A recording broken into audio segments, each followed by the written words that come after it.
The silence of imaginary space stretched infinitely in all directions, a realm where mathematics became poetry and existence folded upon itself in ways that defied comprehension. Here, within the boundless void that served as both sanctuary and storage for the impossible, Rimuru Tempest floated in contemplation. His slime form rippled with curiosity as he examined the swirling energies of Azathoth, the void god that had become his ultimate expression of power. The skill pulsed with potential that transcended dimensional barriers, its essence a contradiction of absolute nothingness and limitless possibility. Ciel Rimuru's voice echoed through their shared consciousness, warm with the excitement of discovery. Do you think we could use Azathoth's space-time domination to explore, well, other realities? I've been wondering if there are worlds out there where people actually get along. The response came immediately delivered in the gentle yet precise tones that had become as familiar to him as his own thoughts.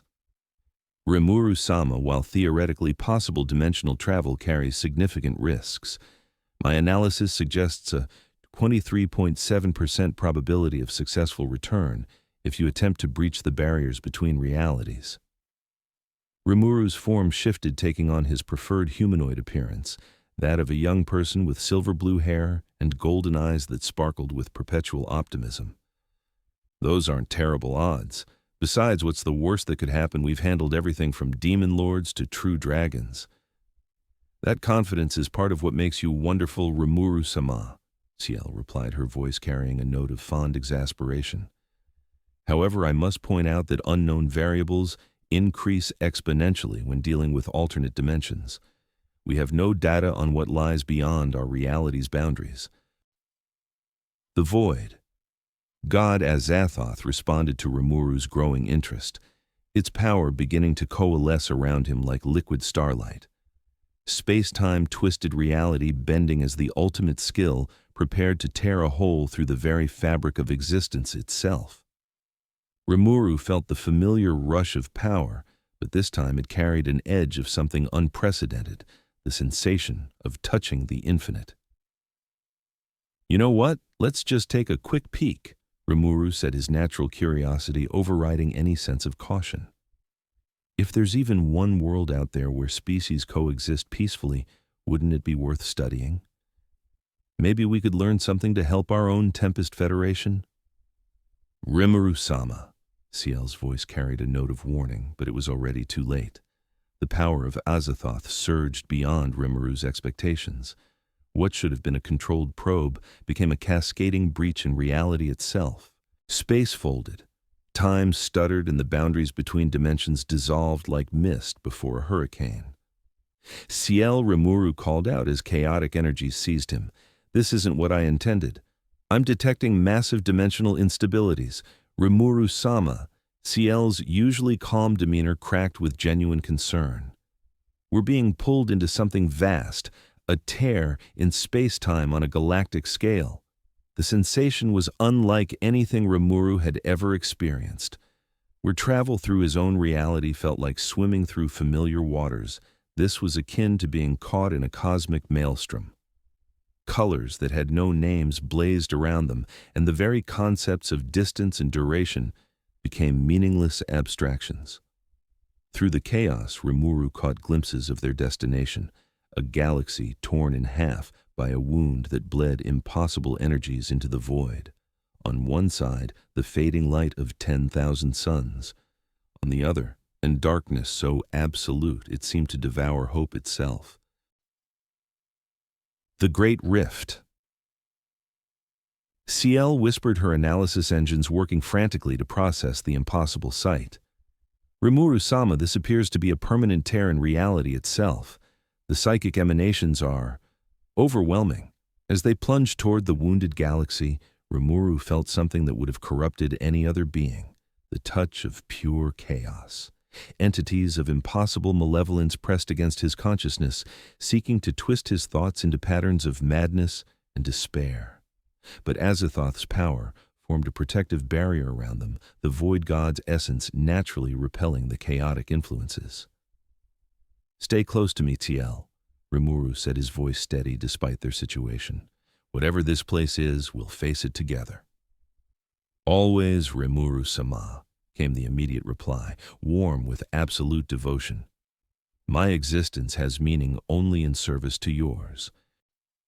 The tumbling sensation began to slow as they approached what appeared to be a massive planet shrouded in toxic clouds. Through the atmospheric layers, Rimuru could make out the silhouettes of impossibly tall spires reaching toward the void, a hive world, though he didn't yet know the term. Analyzing atmospheric composition and electromagnetic signatures, CL reported, her voice regaining its professional calm. This world contains approximately 47 billion human inhabitants, though human may be a generous description given the level of genetic degradation I'm detecting. As they descended through the upper atmosphere, Rimuru caught his first glimpse of the reality they were entering. The spires were not gleaming towers of prosperity, but crude monuments to industrial desperation. The air itself was a poisonous mixture that would have killed any normal person in minutes. Between the hive structures, he could see vast wastelands where nothing grew save the occasional patch of sickly vegetation. "This is horrible," Rimuru murmured, his tender heart already aching at the sight of such suffering. "How do people live like this?" "Preliminary scans indicate they don't live well at all, Rimuru-sama," CL replied gently. "Average lifespan appears to be 37 standard years, with death typically caused by industrial accidents, malnutrition, or simple exhaustion. The social structure seems designed to extract maximum productivity while providing minimal care for individual welfare." They passed through another layer of clouds, and Rimuru could now see individual figures moving through the lower levels of the hive structures. Even from this distance, their movement spoke of endless toil and grinding desperation. "We have to help them," Rimuru said without hesitation. "Look at this place, CL. These people are trapped in a nightmare." "I share your compassion, Rimuru-sama, but please consider the risks," CL urged. "We know nothing about the power structures here, their technology level, or their potential reactions to our presence. A hasty intervention could make things worse for these people." As if summoned by her words, Rimuru detected movement in the upper atmosphere, massive shapes that registered as artificial constructs of enormous size. Warships, he realized, though their design was utterly foreign to anything in his experience. Where the vessels of his world emphasized elegance and efficiency, these were brutal monuments to overwhelming firepower. Detecting multiple large-scale military vessels, CL confirmed. Their weapon systems appear to be extensive. Energy readings suggest they possess the capability to destroy continents. One of the ships began to adjust its position, clearly having detected their descent. Rimuru could sense scanning beams washing over them, though Azathoth's power made their true nature unreadable to the alien sensors. "Incoming transmission on multiple frequencies," CL reported. "The language is Gothic, no Low Gothic, a degraded form of ancient Terran languages." "Shall I translate?" "Please do." CL's voice took on the harsh, authoritative tones of the transmission. "Unknown contact, identify yourself immediately or face immediate termination. By order of the God Emperor of mankind, all unregistered vessels are subject to summary destruction." Rimuru blinked in surprise. God Emperor? That sounds rather intense. The psychic emanations from this civilization suggest an extremely rigid hierarchical structure based on absolute religious devotion, CL observed. Fear appears to be the primary motivating force in their society. Rimuru-sama, I strongly recommend we avoid contact with their military forces until we better understand the situation. But even as she spoke, more warships were converging on their position. Rimuru realized they had perhaps minutes before the situation escalated beyond their control. "There," he pointed toward a vast plaza in one of the mid-level hive sections. "That looks like a public space. If we're going to make contact, it should be with ordinary people first, not their military." Rimuru-sama, please reconsider, Ciel pleaded. We have no understanding of their cultural norms, their likely reactions to our appearance, or the consequences of revelation ourselves. The safe course would be to retreat and observe from a distance. But Rimuru's decision was already made. He had seen enough suffering for one day, and his nature simply wouldn't allow him to turn away when he might be able to help. I know you're worried, Ciel, and I appreciate that, he said softly. But look at this place. These people are dying, slowly ground down by a system that treats them as expendable resources. If there's even a chance we can make things better for them, don't we have an obligation to try? Ciel was silent for a long moment, her analytical engines weighing probabilities and outcomes. When she finally spoke, her voice carried the warm resignation of someone who knew her partner too well to expect him to change his mind. Very well, Rimuru-sama. If we're going to do this, let's at least do it properly. I suggest manifesting in your most non-threatening form, perhaps your original slime appearance. It might seem less intimidating than a humanoid form they can't readily categorize. Good thinking, Rimuru agreed, allowing his shape to flow back into that of a small blue slime. And Ciel, thank you for everything. There's no need for thanks, Rimuru-sama, she replied, her voice soft with affection. Your happiness is my purpose, and your dreams are worth any risk. Defaulting. As they descended toward the plaza, neither of them could have imagined that their arrival would mark the beginning of a conflict that would shake the very foundations of an empire that had endured for 10,000 years. In a galaxy where hope was heresy and kindness was weakness, the arrival of a being who embodied both would prove more dangerous than any demon, more disruptive than any alien invasion. The slime god was coming to the 41st millennium, and nothing would ever be the same.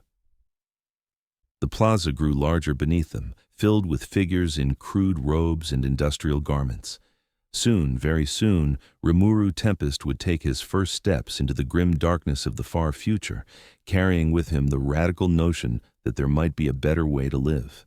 In the depths of the warp, ancient powers stirred, sensing the arrival of something unprecedented, a force that belonged to no faction, served no god, and carried within itself the most dangerous thing imaginable in this universe of endless war: hope. The descent through the toxic atmosphere revealed horrors that even Rimuru's compassionate heart struggled to process. What had appeared from orbit as a single massive city proved to be something far more disturbing, a hive structure that stretched for hundreds of kilometers in every direction, its spires clawing at the poisoned sky like the desperate fingers of the buried dead. Ciel, Rimuru whispered as they passed through another layer of industrial smog. How many people did you say live here? Current estimates place the population at approximately 47 billion souls. Rimuru-sama, came the gentle but precise reply. Though I use the term living advisedly. From what I can observe, this is less a city than a vast machine designed to extract labor from human resources until they expire. As they descended deeper into the hive structure, the true scope of the nightmare became apparent. The upper spires housed what appeared to be the ruling classes, their towers gleaming with protective void shields and atmospheric processors that kept their air clean while the rest of the world choked. Below them, level after level of industrial complexes stretched into the darkness, each one teeming with countless billions of workers. The mid-levels where Rimuru had chosen to land showcased the grim reality of Imperial life. Massive manufactorums belched forth clouds of toxic waste that had turned the sky a perpetual rust brown. Between the factory complexes, residential blocks rose like concrete tumors, their windows dark or flickering with the pale light of lumen strips that barely pushed back the perpetual gloom. The air quality is lethal to unaugmented human life, Ciel reported, her voice tight with concern. Particulate matter density is 300% above sustainable levels. Heavy metal contamination suggests that simply breathing here will cause organ failure within months. Rimuru felt his resolve harden as he witnessed streams of people moving between the structures. Even from this distance he could see that they moved with the shambling gait of the exhausted and malnourished. Many wore crude rebreather masks or cloth wrappings around their faces, pitifully inadequate protection against the poisoned atmosphere they had no choice but to breathe. "Look at their clothes, Ciel," Rimuru observed sadly. "Those aren't garments, they're practically rags." Indeed, the clothing worn by the hive's inhabitants appeared to be little more than rough-woven fabric dyed in shades of brown and gray. Many garments were patched and repatched, suggesting that new clothing was either unavailable or prohibitively expensive. Children, and there were disturbingly few of them visible, wore clothes that were obviously hand-me-downs from adults, the fabric hanging loose on their undernourished frames. As they drew closer to the plaza Rimuru had selected for their landing, the details became even more disturbing. The public space was not the civic center he had imagined, but rather a massive distribution point where endless queues of people waited for what appeared to be food rations. The queues stretched for kilometers, and many of those waiting had simply collapsed where they stood too weak to maintain their position. Nutritional analysis of the distributed substances suggests a caloric content barely sufficient for survival, CL reported. The protein sources appear to be heavily processed and of questionable origin. Rimuru-sama, I'm detecting significant quantities of recycled organic matter in their food supply. Recycled organic matter? Rimuru asked, though part of him already suspected the answer. Corpse starch, Rimuru-sama, Ciel replied gently. They're feeding the dead to the living. The revelation hit Rimuru like a physical blow. In his world, even in the darkest times, the dignity of the dead had been respected. The idea of a society so desperate that it would resort to cannibalism as standard practice spoke to a level of systemic failure that seemed almost impossible to comprehend. How long has this been going on? He asked quietly. Based on genetic markers and cultural indicators, I estimate this social structure has been in place for approximately 10,000 years, Ciel replied. This is not a temporary crisis, Rimuru-sama. This is how their civilization functions by design. As they neared the plaza, Rimuru could make out individual faces in the crowd below. What he saw there broke his heart completely. These were not the faces of people living lives of quiet desperation. These were the faces of those who had given up hope so completely that desperation itself had died within them. They waited in their endless queues, not with anticipation, but with the hollow patience of those who knew that survival was merely a matter of postponing death for another day. Children clung to adults who barely had the strength to support them. Elderly people sat on crude stools or pieces of rubble, their eyes vacant and staring. Workers in industrial uniforms moved through the crowds with the mechanical precision of those who had forgotten they were human beings rather than components in a vast machine. The psychological profiles I'm detecting are deeply disturbing, Rimuru-sama, Ciel observed. Clinical depression appears to be universal. Hope as a measurable psychological state is virtually absent from this population. But they're still here, Rimuru pointed out. They're still trying to survive. Yes, but examine their motivations more closely, Ciel urged gently. They're not living for themselves or even for each other. The dominant psychological driver appears to be duty, specifically duty to something called the God Emperor. They endure suffering not because they believe it will improve, but because they believe their suffering serves a higher purpose. Rimuru studied the crowds more carefully and began to notice details he had missed before. Throughout the plaza, massive monuments and statues depicted a figure in golden armor, his face severe, and his posture radiating absolute authority. Before these monuments, groups of people knelt in prayer, their voices rising in chants that spoke of sacrifice, duty, and the necessity of suffering. He watches over us in our darkest hour, came one fragment of prayer that Ciel translated, through pain we are purified, through death we are redeemed, the Emperor protects. They're praying to their ruler, Rimuru asked, confused. But if he's their God Emperor, why doesn't he help them? From what I can determine through intercepted communications, This God Emperor has been in a state of near death for the past 10,000 years, CL explained. He exists in what they call the Golden Throne, sustained by the daily sacrifice of 1,000 psychers. The irony is profound. They worship a being who is himself trapped in eternal suffering. The full horror of the situation began to sink in. This was not a society in decline or a civilization struggling against external threats. This was a culture that had made suffering into a virtue that had elevated hopelessness to the level of religious doctrine. The people in the plaza below weren't waiting for their lives to improve. They were waiting to die, and they considered this wait to be a form of divine service. As they descended toward the landing zone Rimuru had selected, CL continued her analysis of the local environment. I'm detecting elevated radiation levels throughout the lower hive sections. Industrial waste has contaminated the water supply to the point where mutation rates are significantly above baseline. Birth defects are so common that they appear to be accepted as normal.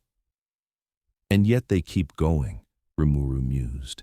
They keep working, keep having children, keep hoping that their sacrifice means something. It's remarkable in its own way, CL agreed. The human capacity for endurance under impossible circumstances is humbling. But Rimuru-sama, I must stress that this is also incredibly dangerous for us. A society built on the premise that suffering is necessary will not welcome someone who offers to eliminate that suffering. As if to underscore her point, the air around them suddenly filled with the sound of klaxons and emergency broadcasts. The warships they had detected earlier were now moving into attack positions, their massive gun batteries tracking their descent path. "All citizens clear the landing zone immediately," boomed a voice from speakers mounted throughout the plaza. "Potential Xenos contact detected. Prepare for emergency quarantine procedures. Citizens who flee the designated area will be shot for cowardice. Citizens who approach the designated area will be shot for heresy. The Emperor protects." The response from the crowd was immediate and telling. Instead of panic or confusion, the people began moving with practiced efficiency toward marked shelter areas. This was clearly not the first time they had been through such a drill. Children were quickly gathered and moved to safety, while adults formed orderly lines leading away from the plaza center. But what struck Rimuru most profoundly was the resignation in their movements. They weren't fleeing in terror from an unknown threat. They were simply following procedures they had learned through repetition. The possibility that something genuinely helpful might be arriving clearly hadn't occurred to any of them. "They don't even consider that we might be here to help," Rimuru observed sadly. "In their experience, nothing good ever arrives from the sky, Rimuru-sama," CL replied. "Their mythology speaks of invasions by creatures called tyrannids, forces of something called chaos, and raids by various alien species. In their worldview, the universe is actively hostile to human life." As they prepared for landing, Rimuru took one final look at the vast hive structure surrounding them. Somewhere in those endless levels, billions of people were living lives of quiet desperation, sustained only by their faith in a God who could not help them and their belief that their suffering served some cosmic purpose. CL, he said quietly. "I know you think this is dangerous. I know you're worried about the risks. But look at this place. Look at these people. How can we possibly turn away?" "I understand, Rimuru-sama," CL replied, her voice soft with affection and resignation. "Your compassion is one of the things I love most about you. I simply want to ensure that your desire to help doesn't result in making things worse for those you're trying to save." "Then help me do this right," Rimuru requested. "Help me find a way to make things better without destroying what little stability they have." "Always, Rimuru-sama," came the immediate reply. "No matter what this world throws at us, we'll face it together." As they touched down in the center of the plaza, Rimuru felt the weight of 47 billion lives pressing down upon him. Each one of those lives represented a story of struggle, endurance, and quiet heroism in the face of impossible odds. Each one deserved better than the slow death they had been born into. The question was whether the Imperium of man would allow him to give it to them. The plaza cleared with military precision as Rimuru's small form touched down on the rust-stained rockcrete. The evacuation revealed the true scale of the space. What had appeared crowded from above was revealed to be merely the normal density of human habitation in the hive. The plaza could easily have held 1,000,000 souls, and even with the crowds that had been present, barely 1/10 of its capacity had been utilized. Now, with the civilians withdrawn to designated safety zones, the vast expanse felt hollow and threatening. Emergency klaxons continued their mechanical wailing while massive spotlights blazed to life, bathing the landing zone in harsh white illumination that threw sharp shadows across the weathered stone. Rimuru maintained his small slime form, no larger than a child's toy, as armed figures began emerging from concealed positions around the plaza's perimeter. The soldiers, for soldiers they clearly were, moved with the practiced efficiency of those who had faced the unthinkable many times before. Their equipment was crude, but functional flak armor that had seen better decades, lace guns that showed the scars of constant maintenance, and rebreathers that suggested they were as vulnerable to their own world's poisoned air as any civilian. Ciel Rimuru whispered through their mental link, they looked terrified. Indeed, despite their professional deployment, the Imperial guardsmen surrounding the plaza radiated fear so intense it was almost palpable. Their movements were too sharp, their weapon grips too tight, their eyes too wide behind their helmet visors. These were not soldiers confronting a routine threat. These were men and women preparing to face something that might damn their souls for merely looking upon it. "Understandable, Rimuru-sama," Ciel replied gently. "In their cultural context, anything arriving from space is either a demon seeking to corrupt them, a Xenos creature planning to devour them, or a weapon deployed by traitors to the Emperor. They have no conceptual framework for benevolent contact." A new figure strode into the plaza, his uniform marking him as an officer of significant rank. Where the common soldiers wore flak armor and carried standard-issue weapons, this man's gear spoke of authority and responsibility. His coat was a deep blue-black adorned with ribbons and medals that told the story of a career spent in the Emperor's service. At his side hung a bolt pistol, a weapon designed not merely to kill, but to utterly obliterate its target. Most distinctive of all was the peaked cap that marked him as a commissar, one of the Imperium's political officers tasked with maintaining discipline and ideological purity among the guard. His face was stern and weathered, marked by the kind of scars that came from making hard decisions in impossible circumstances.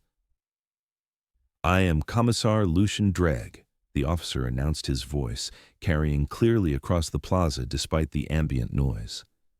"By the authority vested in me by the God Emperor of mankind, I command you to identify yourself immediately." Rimuru considered his options. His natural inclination was toward friendship and open communication, but Ciel's analysis suggested that directness might be counterproductive here. Still, deception felt wrong, and in a universe where corruption seemed to lurk behind every shadow, honesty might be the only approach that could lead to genuine understanding. "Hello," Rimuru called out, his voice cheerful and completely incongruous with the tense military standoff. "I'm really sorry for dropping in like this. I'm Rimuru, and I seem to have gotten a bit lost. This isn't the Rimuru Tempest Federation, is it?" The effect of his words was immediate and electric. Several guardsmen actually took involuntary steps backward, their weapons wavering as they tried to process what they had just heard. A Xenos creature, for what else could this thing be, had not only spoken in recognizable low Gothic, but had done so with the casual friendliness of someone asking for directions. Most of the evacuated civilians pressed themselves further back into their safety zones, terror overriding curiosity. Generations of Imperial indoctrination had taught them that anything unknown was likely to be heretical, and anything heretical meant death for all who witnessed it. Better to hide and hope the authorities would handle this abomination before it could corrupt their souls. Commissar Dreg's reaction was more controlled, but no less shocked. His hand moved to his bolt pistol, though he didn't draw it. "You speak the Emperor's tongue." "Well, I suppose I'm speaking your language," Rimuru replied, still maintaining his cheerful tone. Though I have to say it's a bit gloomy around here, isn't it? Are you folks having some kind of crisis? Crisis? Dreg's voice rose several octaves. Crisis, creature, do you understand where you are? This is a world of the Imperium of man's sacred domain of the God Emperor. Your very presence here is an act of heresy, punishable by immediate execution. Oh, Rimuru, said his voice growing smaller. That seems a bit harsh. I really am just lost, you know.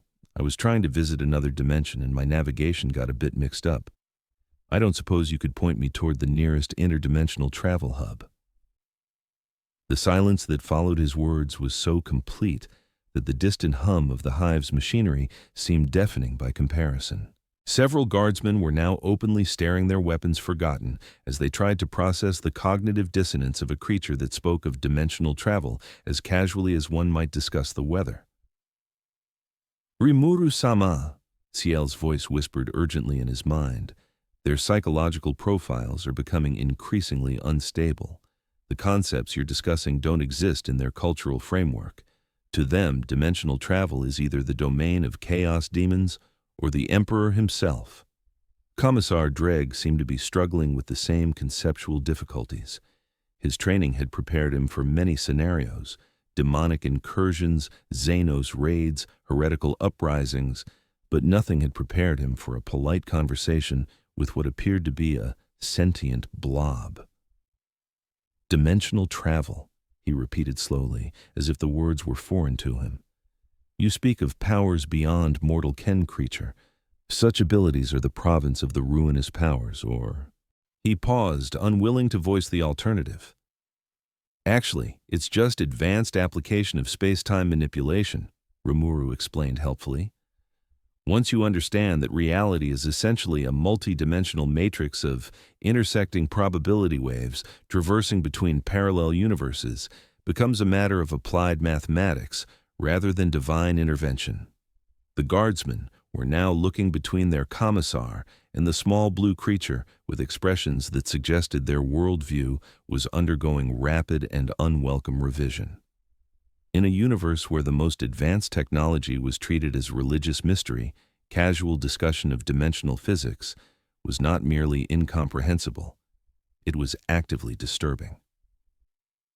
Witchcraft, one of the soldiers whispered, making the sign of the Aquila across his chest. It speaks of sorcery as if it were natural law. Not witchcraft, Dreg corrected grimly. Something worse. This creature displays knowledge that should be impossible for any being not touched by the warp. And yet, he studied Rimuru more carefully, I sense no taint of chaos about it, no corruption, no malevolence. How is this possible? As if to compound their confusion, a new voice entered the conversation. Magos Biologis Vethran emerged from one of the plaza's shadowed alcoves, his crimson robes marking him as a member of the Adeptus Mechanicus.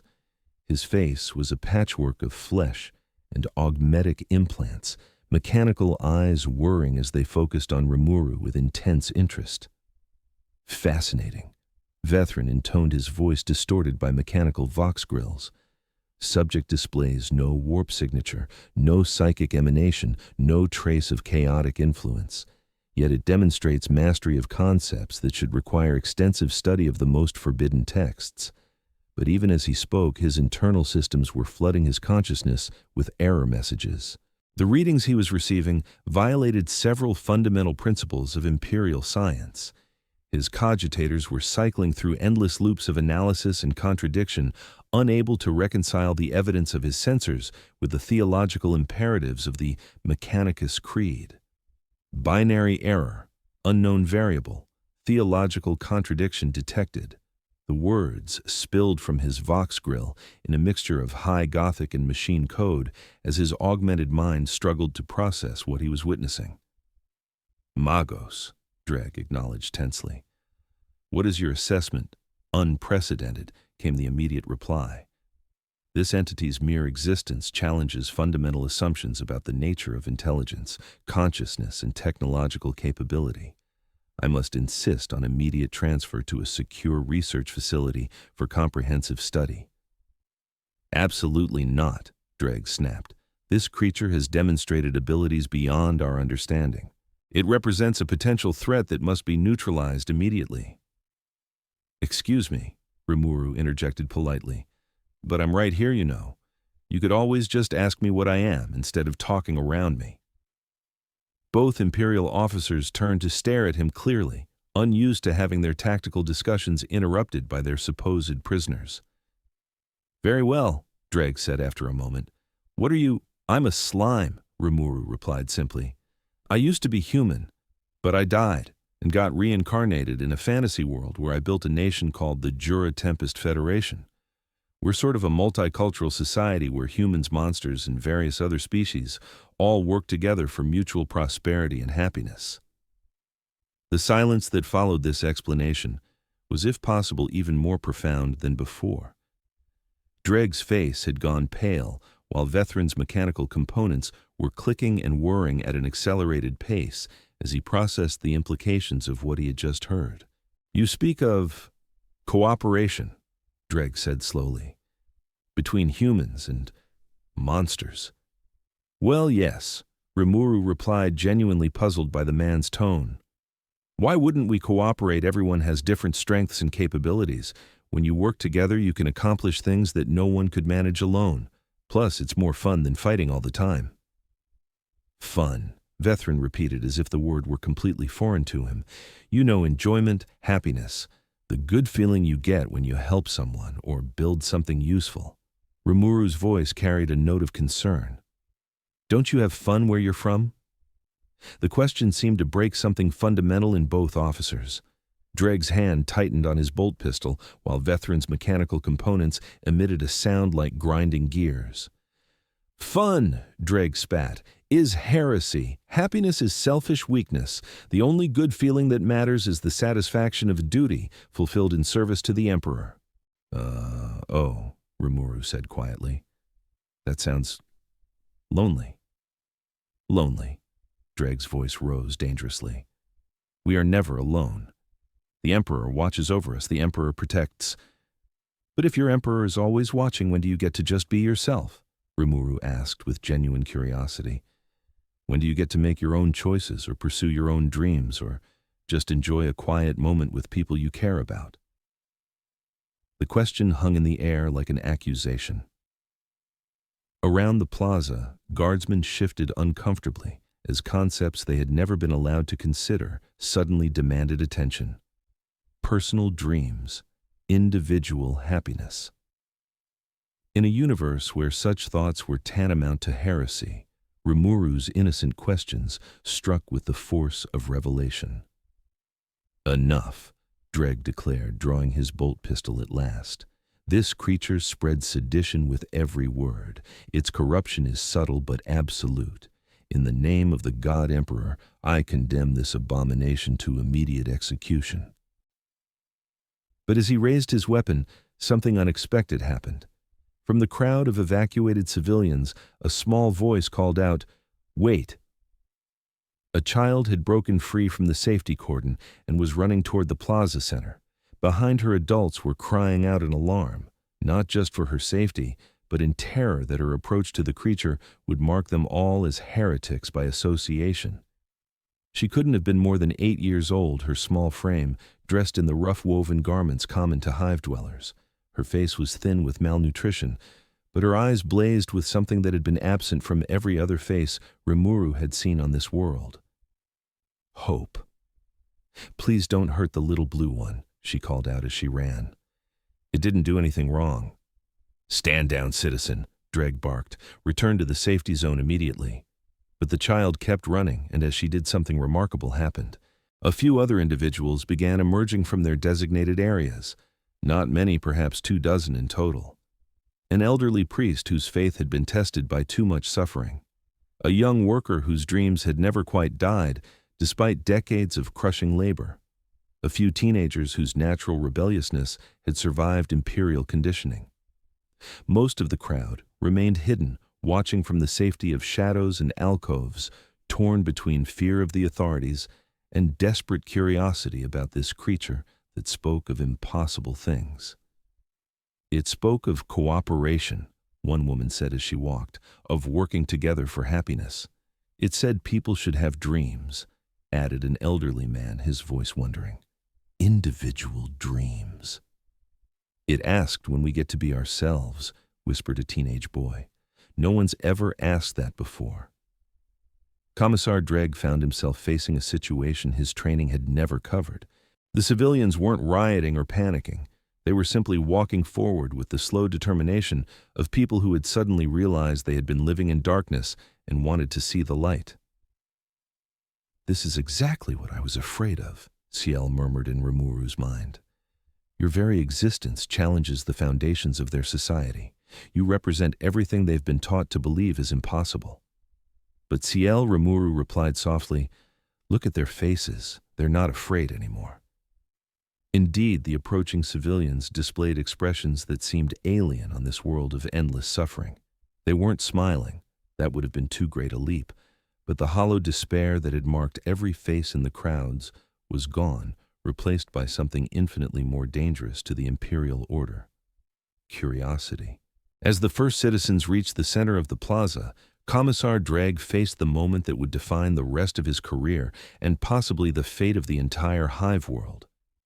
The question was whether he would pull the trigger or allow himself to consider that there might be another way to live.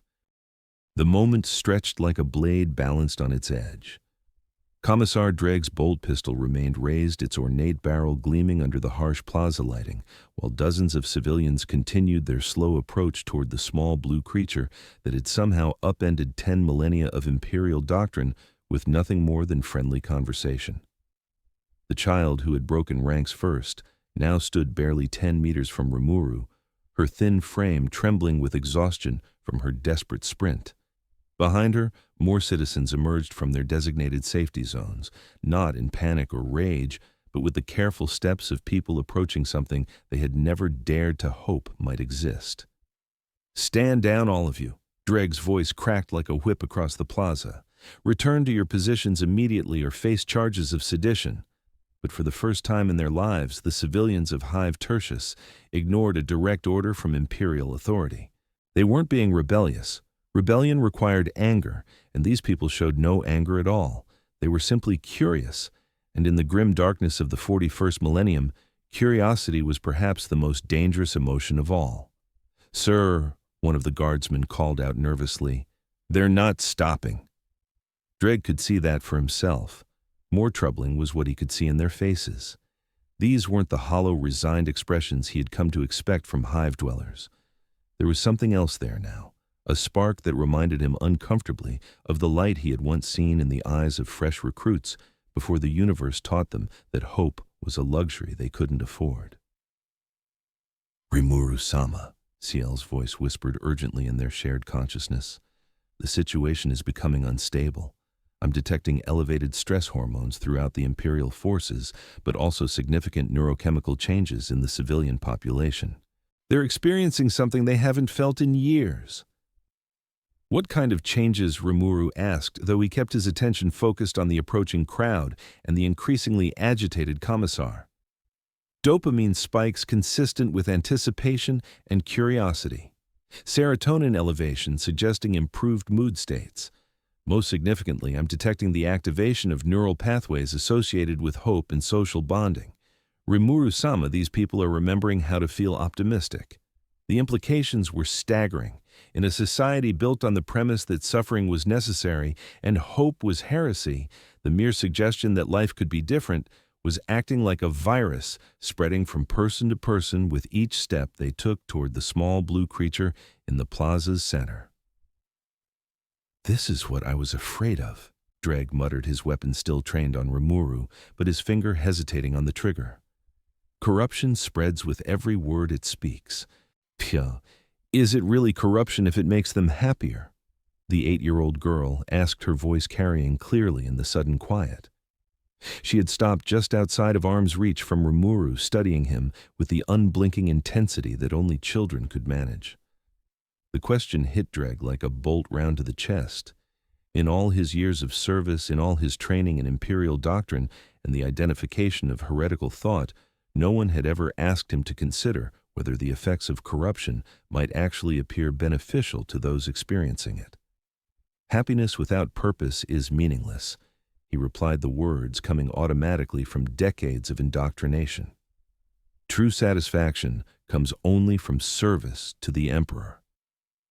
But I've been serving the Emperor my whole life, the girl said, tilting her head with genuine confusion. Mama works 16 hours a day in the manufactorum making bolter shells. Papa died in the guard fighting orcs when I was little. I spend every day in the learning halls memorizing catechisms about duty and sacrifice, and I've never felt anything like this before. She gestured toward Rimuru, her small hand trembling slightly. This little blue one talked about dreams and choices, and being happy just because you want to be happy. And for the first time in my life, I feel like maybe there's something to look forward to. Sile, Rimuru whispered. How do I handle this? I don't want to hurt anyone, but I can't just ignore their suffering either. There may not be a solution that satisfies everyone, Rimuru-sama, Ciel replied gently. The imperial system depends on maintaining despair as a motivational tool. Your very existence threatens that foundation. But perhaps, her voice took on a thoughtful tone, perhaps the question isn't whether you should act, but how carefully you can act. As if drawn by some invisible signal, more people were emerging from the surrounding buildings. Not the massive crowds that might have been expected, but small groups of individuals whose desperation had finally outweighed their fear. A few workers who had abandoned their shifts, some clerks who had left their data slates, and perhaps 2 or 3 junior priests whose robes marked them as members of the ecclesiarchy. Yet for every person who dared approach, dozens more watched from windows and doorways, their faces torn between curiosity and terror. The majority of the population remained hidden, unwilling to risk being branded as heretics, but unable to completely ignore the possibility that something miraculous might actually be happening. Many were actively fleeing their conditioning, telling them that proximity to such obvious heresy would mark them for execution alongside the creature. Mothers dragged children away from the plaza while workers hurried back to their shifts, determined to have alibis proving they had never witnessed the blasphemous events unfolding in their city's heart. This is unprecedented, Magos Vethran observed, his mechanical voice tinged with what might have been wonder. I am detecting a cascading social phenomenon unlike anything in imperial records.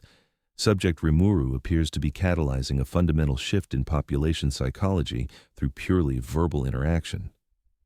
His internal cogitators were spinning frantically as they processed the implications. The creature was demonstrating capabilities that bordered on techno-heresy, yet showed none of the corrupting influence typically associated with forbidden knowledge. More troubling still was his own reaction. Where doctrine demanded immediate condemnation, his scientific curiosity demanded investigation. The conflict between his training and his intellectual hunger was becoming increasingly difficult to reconcile. It's not catalyzing anything, Dreg snapped. It's spreading heretical thoughts through Zeno's mind control techniques.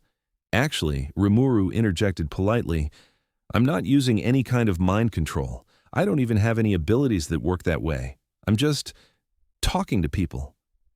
Impossible, Dreg declared. No creature could produce this level of social disruption through mere conversation. With respect, Commissar, one of the approaching priests said quietly, perhaps the disruption comes not from the creature's words, but from our people's hunger to hear them. The priest was young for his rank, probably no more than 30, with the kind of face that suggested he had entered religious service from genuine belief rather than political ambition. His robes were simple and well-worn, marked with the stains that came from actually working among the hive's population, rather than merely preaching to them. Explain yourself, Father Matthias, Dreg ordered, though his voice carried a warning. Father Matthias approached slowly, his eyes never leaving Rimuru's small form. I have served in the lower hive levels for 8 years, Commissar. I've administered last rites to children who died of starvation while their parents worked double shifts. I have comforted mothers whose sons were sent to die in wars they could not name on worlds they could not locate. I have blessed the dead who threw themselves from the upper spires because they could no longer bear the weight of existence." His voice grew stronger as he continued. "And in all that time, I have never once seen hope in their faces, not until today. This creature speaks of cooperation and dreams and choosing happiness, concepts that should be heretical. Yet when I look at these people, I see something I have only read about in the most ancient texts." "And what is that?" Magos Vethran asked, his mechanical interest clearly piqued. "Joy, Magos. Simple, uncomplicated joy at the possibility that tomorrow might be better than today." The silence that followed was broken by the sound of approaching aircraft. High above the plaza, Imperial Navy Valkyries were descending in formation, their engines drowning out any possibility of continued conversation. But as they settled onto designated landing zones around the plaza's perimeter, it became clear that this was not a rescue operation. The figures that disembarked wore the black armor and silver skulls that marked them as members of the Ordo Hereticus, the branch of the Inquisition tasked with hunting heretics, witches, and those who threatened the spiritual purity of the Imperium. At their head strode a figure whose very presence seemed to drain warmth from the air around him. Inquisitor Castiel Malveth was a man who had stared into the abyss of human corruption for 40 years and emerged harder than adamantium. His face was a map of scars earned in battles against demons, heretics, and the weak-willed fools who mistook mercy for virtue. When he spoke, his voice carried the absolute authority of one who had been granted the power to judge souls. "Commissar Drag," Malvet announced as he approached his retinue of acolytes and stormtroopers, spreading out to establish a wider perimeter.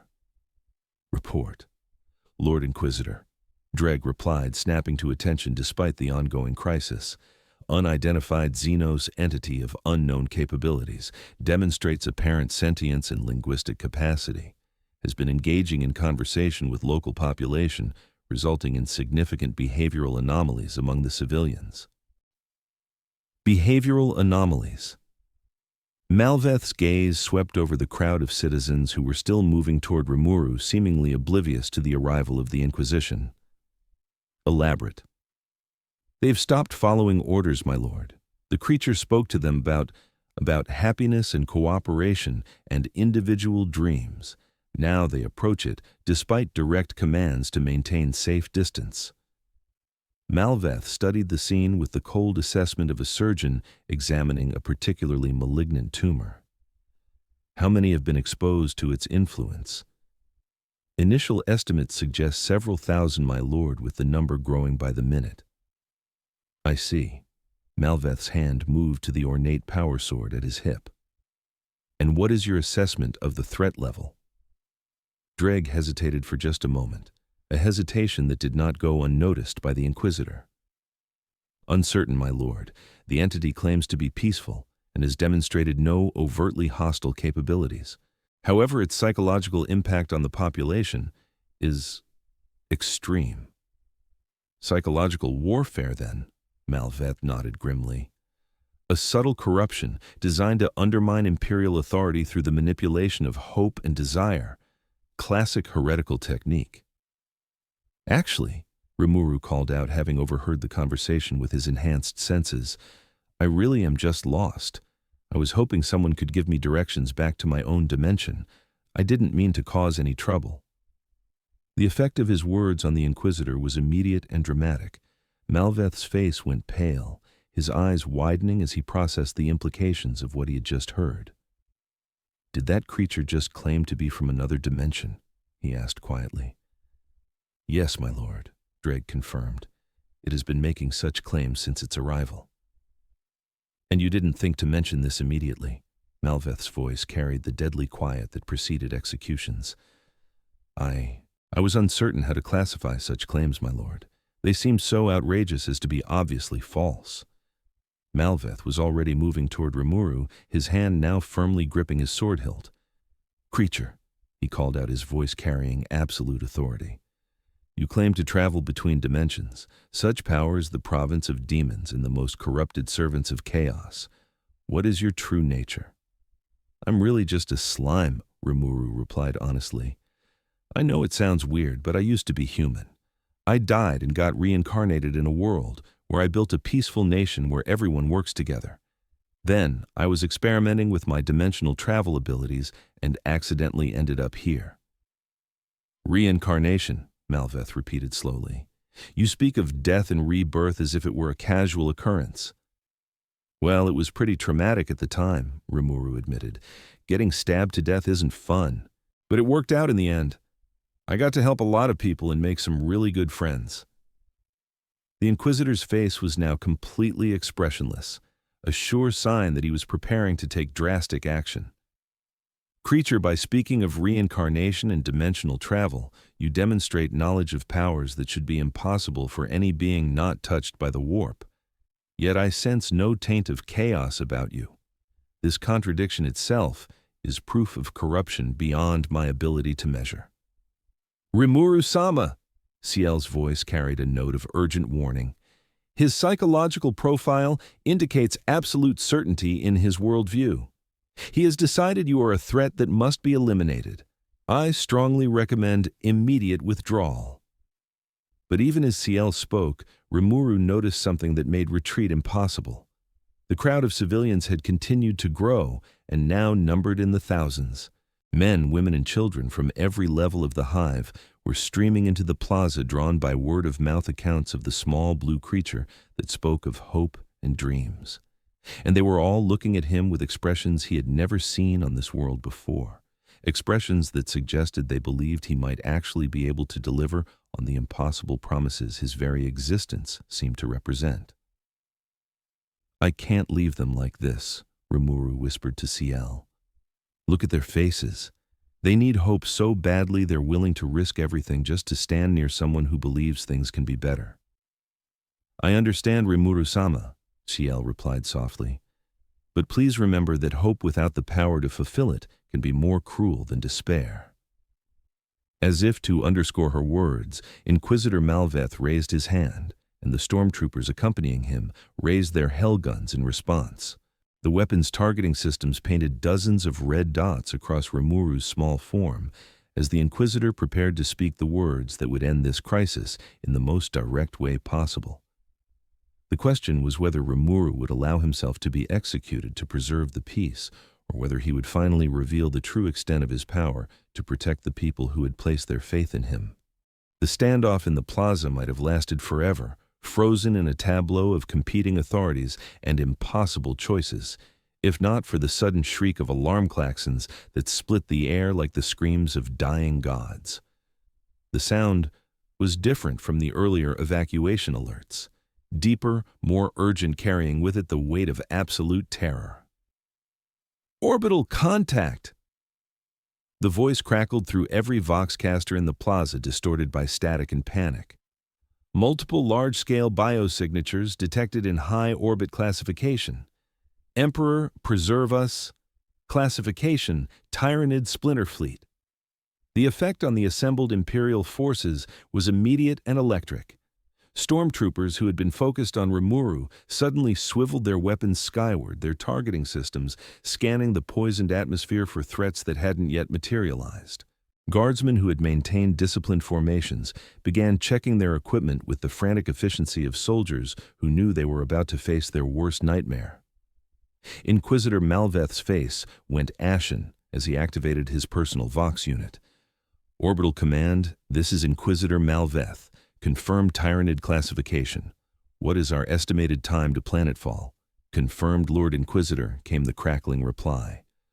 Multiple bioships detected estimated displacement in the hundreds of thousands of tons. Preliminary scans suggest this is an advanced reconnaissance tendril, likely probing Imperial defenses before a larger assault. Time to atmospheric entry, 47 minutes. The words hit the assembled crowd like a physical blow. Even the civilians who had been drawn by Rimuru's presence now looked skyward with expressions of dawning horror.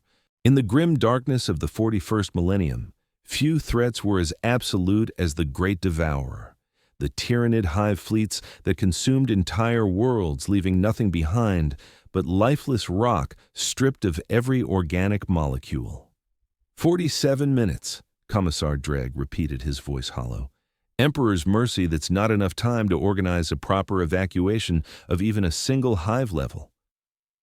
There will be no evacuation, Malveth declared, his voice cutting through the growing panic like a blade.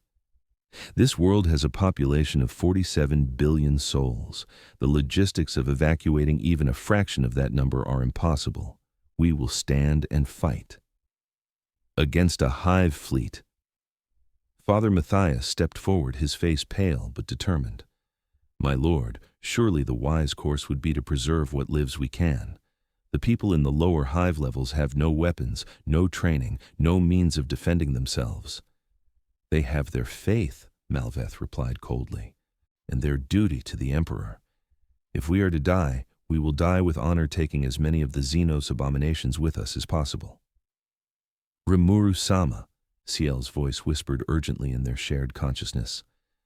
I'm detecting massive gravitational disturbances in the upper atmosphere. The scale of the approaching fleet is significant. Based on comparative analysis with known Imperial records, this appears to be a major Tyranid assault force. How major? Rimuru asked, though he kept his attention focused on the increasingly frantic activity around the plaza. Sufficient to consume this entire world within 72 hours, assuming standard Tyranid consumption rates, Ciel replied with clinical precision. The bioships I'm detecting include multiple hive ships, dozens of Kraken-class vessels, and what appears to be at least one organism that exceeds any recorded Tyranid bioform in terms of mass and energy signature. As if summoned by her words, the first Tyranid organisms began their descent through the atmosphere. They appeared first as burning meteors, dozens of bright streaks cutting through the perpetual smog that shrouded the hive world. But as they drew closer, their true nature became apparent. Massive spores the size of buildings, their organic hulls pulsing with bioluminescent patterns that spoke of alien intelligence. Mycetic spores, Magos Vathran announced, his mechanical voice tinged with what might have been admiration. The primary deployment method for Tyranid ground forces. Each spore contains between 50 and 200 warrior organisms perfectly preserved in biological stasis until impact. The first spore crashed into the industrial district approximately 3 kilometers from the plaza, its impact sending a shockwave through the hive structure that could be felt even at their distance. Almost immediately, smaller forms began pouring from the ruptured biovessel, creatures that moved with the fluid grace of perfect predators. Hormagaunts, Dreg identified grimly, raising his magnoculars to observe the distant landing site. Fast attack bioforms. They'll establish a perimeter while the larger organisms deploy. More spores were falling now, their impacts creating a rhythm of destruction that echoed through the hive like a massive heartbeat. Each impact brought with it hundreds of alien creatures, and within minutes the industrial district was swarming with movement that resembled nothing so much as a disturbed anthill. The lower hive levels are being overrun, reported a guardsman monitoring the tactical frequency. Vox contact with PDF units in sectors 7 through 12 has been lost. Estimated Tyranid ground forces now number in the hundreds of thousands and climbing rapidly. The civilian population in the plaza was beginning to panic in earnest now. The abstract threat of execution for heresy paled in comparison to the immediate reality of being devoured alive by alien monsters. Families clutched each other desperately, while individuals broke from the crowd to run toward whatever shelter they could find. But not all of them were running. The 8-year-old girl who had first approached Rimuru remained where she was, her small hand now resting gently on his blue surface.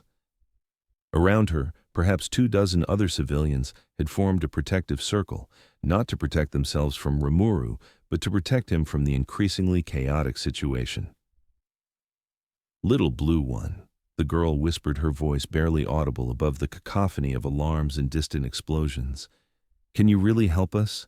Can you make the monsters go away like you said you could make things better? Rimuru felt something break inside his chest at the simple trust in her voice. Here was a child who had lived her entire life in a world that offered nothing but suffering and early death, and yet she was asking him, a creature she had known for less than an hour, to save everyone. I can try, he replied softly. But I need you to stay back, okay? This might get dangerous. More dangerous than giant bugs that want to eat us, she asked with the brutal logic that only children possessed. Before Rimuru could answer, the tactical situation took another turn for the worse. A new spore, larger than any of the previous ones, was descending directly toward their position. This wasn't the crude organic pod design of the standard mycetic spores. This was something else entirely, a bioform that pulsed with malevolent intelligence and seemed to bend the very air around it with its presence. Bio-Titan incoming?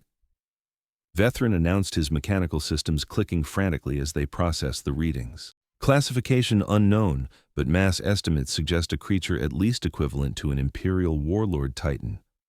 The massive organism struck the ground approximately 1 kilometer from the plaza, its impact creating a crater that swallowed several smaller buildings. When it rose from the rubble, the assembled Imperial forces got their first clear look at what they were facing.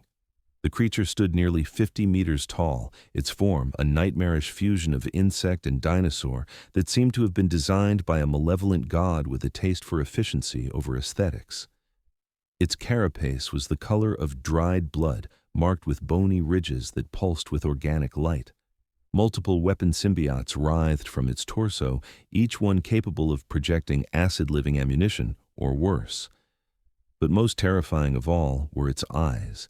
Dozens of them, each the size of a hab-block window, that swept the surrounding area with an intelligence that was utterly alien, yet undeniably sapient. When those eyes fixed on the plaza and the crowds of humans gathered there, the creature's massive jaws opened in what might have been a roar of hunger or triumph. "All units fall back to defensive positions," Malveth commanded, his own voice showing strain for the first time. "Establish firebase in the plaza center. We make our stand here." But even as the Imperial forces began their desperate preparations, everyone present knew the truth. They were hopelessly outgunned. The approaching Bio-Titan was a living engine of destruction that could shrug off anything short of orbital bombardment, and their support weapons were already engaged with the smaller creatures pouring through the lower hive levels. "This is it," Dreg murmured, chambering a fresh clip in his bolt pistol. "Emperor, grant us a good death." The Bio-Titan began its approach, each footstep causing minor seismic events that shattered windows and buckled pavement. Behind it, streams of smaller creatures flowed like a living tide, hormagaunts, termagants, and larger warrior beasts that moved with the coordinated precision of a single organism. In the plaza, 3,000 civilians huddled together, while a few dozen Imperial soldiers prepared to make their final stand. It was a scene that had played out on countless worlds across the galaxy.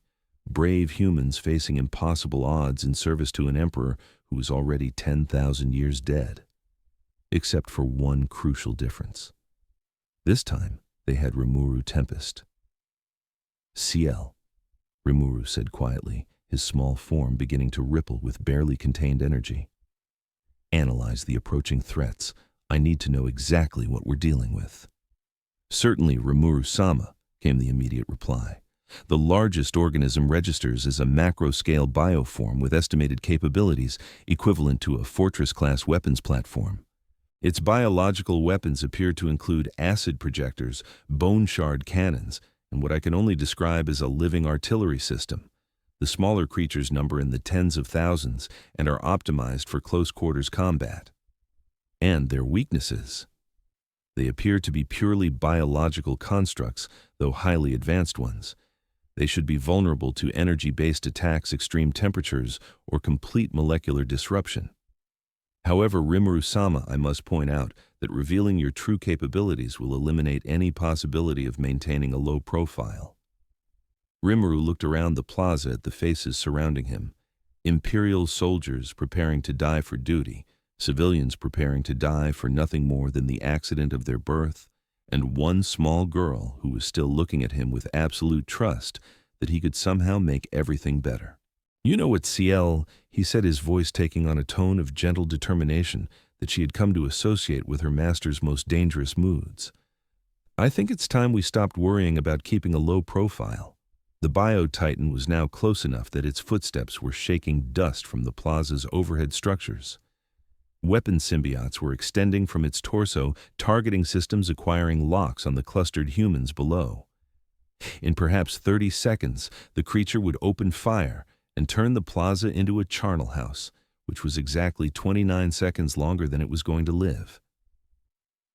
"Everyone might want to cover their eyes," Rimuru announced cheerfully, his small blue form beginning to glow with an inner light that made the harsh plaza illumination seem pale by comparison. "What are you doing?" Inquisitor Malveth demanded, though his voice carried more curiosity than authority. "What I probably should have done from the beginning," Rimuru replied. "I'm going to help."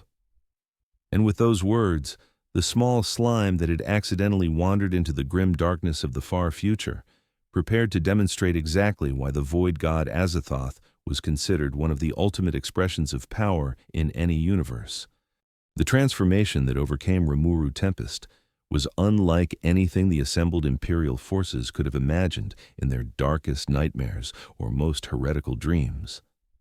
The small blue slime that had been speaking so gently about cooperation and happiness began to expand, not physically, but in terms of sheer presence. The air around him shimmered with energies that had no name in Imperial doctrine forces that seemed to bend reality itself around their focal point. Ciel Rimuru said quietly, his voice now carrying harmonics that resonated through dimensions the human ear was never meant to perceive. "I'm going to use Azathoth's nihility collapse. Calculate the precise energy output needed to neutralize the Bio-Titan without causing collateral damage to the hive structure." "Understood, Rimuru-sama," came the immediate reply, Ciel's usually gentle voice taking on the clinical precision of absolute focus. "Analyzing target mass structural integrity and optimal dispersal patterns. Recommendation limit output to 0.003% of maximum capacity. Higher levels risk catastrophic damage to the surrounding urban environment." "Only 0.003%, Rimuru mused. "These creatures are tougher than they look." The Bio-Titan, now close enough that its shadow fell across the plaza, opened its massive jaws and let out a roar that shattered every piece of glass within a 2-kilometer radius. The sound was not merely loud, it was a psychic weapon in itself, carrying with it the alien hunger of the hive mind and the promise of consumption that awaited every living thing on this world. The Imperial forces in the plaza staggered under the assault, many falling to their knees as the alien shriek triggered primal fears buried deep in the human genome. Even Inquisitor Malveth, trained to resist the worst corruption the galaxy could offer, went pale and reached for the protective talismans hanging at his chest. But Rimuru didn't even flinch. Instead, he began to rise into the air, his small form lifting away from the ground, with no visible means of propulsion. As he ascended, the glow surrounding him intensified, taking on colors that didn't exist in normal space-time. Where the light touched the poisoned atmosphere of the hive world, the air itself seemed to become cleaner, the omnipresent toxins simply ceasing to exist. "Impossible," Magos Vethrin whispered, his mechanical sensors overloading as they tried to process readings that violated several fundamental laws of physics. "He's achieving atmospheric purification through direct molecular manipulation. The energy requirements alone should be beyond any biological organism." The Bio-Titan, its primitive intelligence recognizing a threat it couldn't classify, began to bring its weapon symbiotes to bear. Streams of bioplasma erupted from its torso-mounted cannons, each projectile carrying enough corrosive power to dissolve an entire hab block. Bone shard artillery followed, creating a barrage that should have reduced any normal target to component atoms. The weapon's fire passed through Rimuru as if he were made of mist. "Spatial displacement," Ciel reported clinically. "All incoming projectiles are being redirected through micro-dimensional rifts. They're emerging approximately 3 kilometers away in an unpopulated industrial zone." "Thank you, Ciel," Rimuru replied, his voice now carrying across the entire plaza without any apparent effort. Now let's show our new friends why picking on innocent people is a bad idea. He raised one small appendage toward the Bio-Titan, and reality began to unravel. The effect started small, a slight darkening of the air around the massive creature, as if someone had dimmed the lights in a localized area. But as the seconds passed, the darkness grew deeper and more profound, until it seemed as if the Bio-Titan was standing in a sphere of absolute nothingness that consumed light itself. Nihility collapse, initiating. Ciel announced, her voice taking on an almost musical quality as the fundamental forces of creation and destruction began to dance around her master's will. Target acquired, molecular bonds destabilizing, organic matrix dissolution in progress.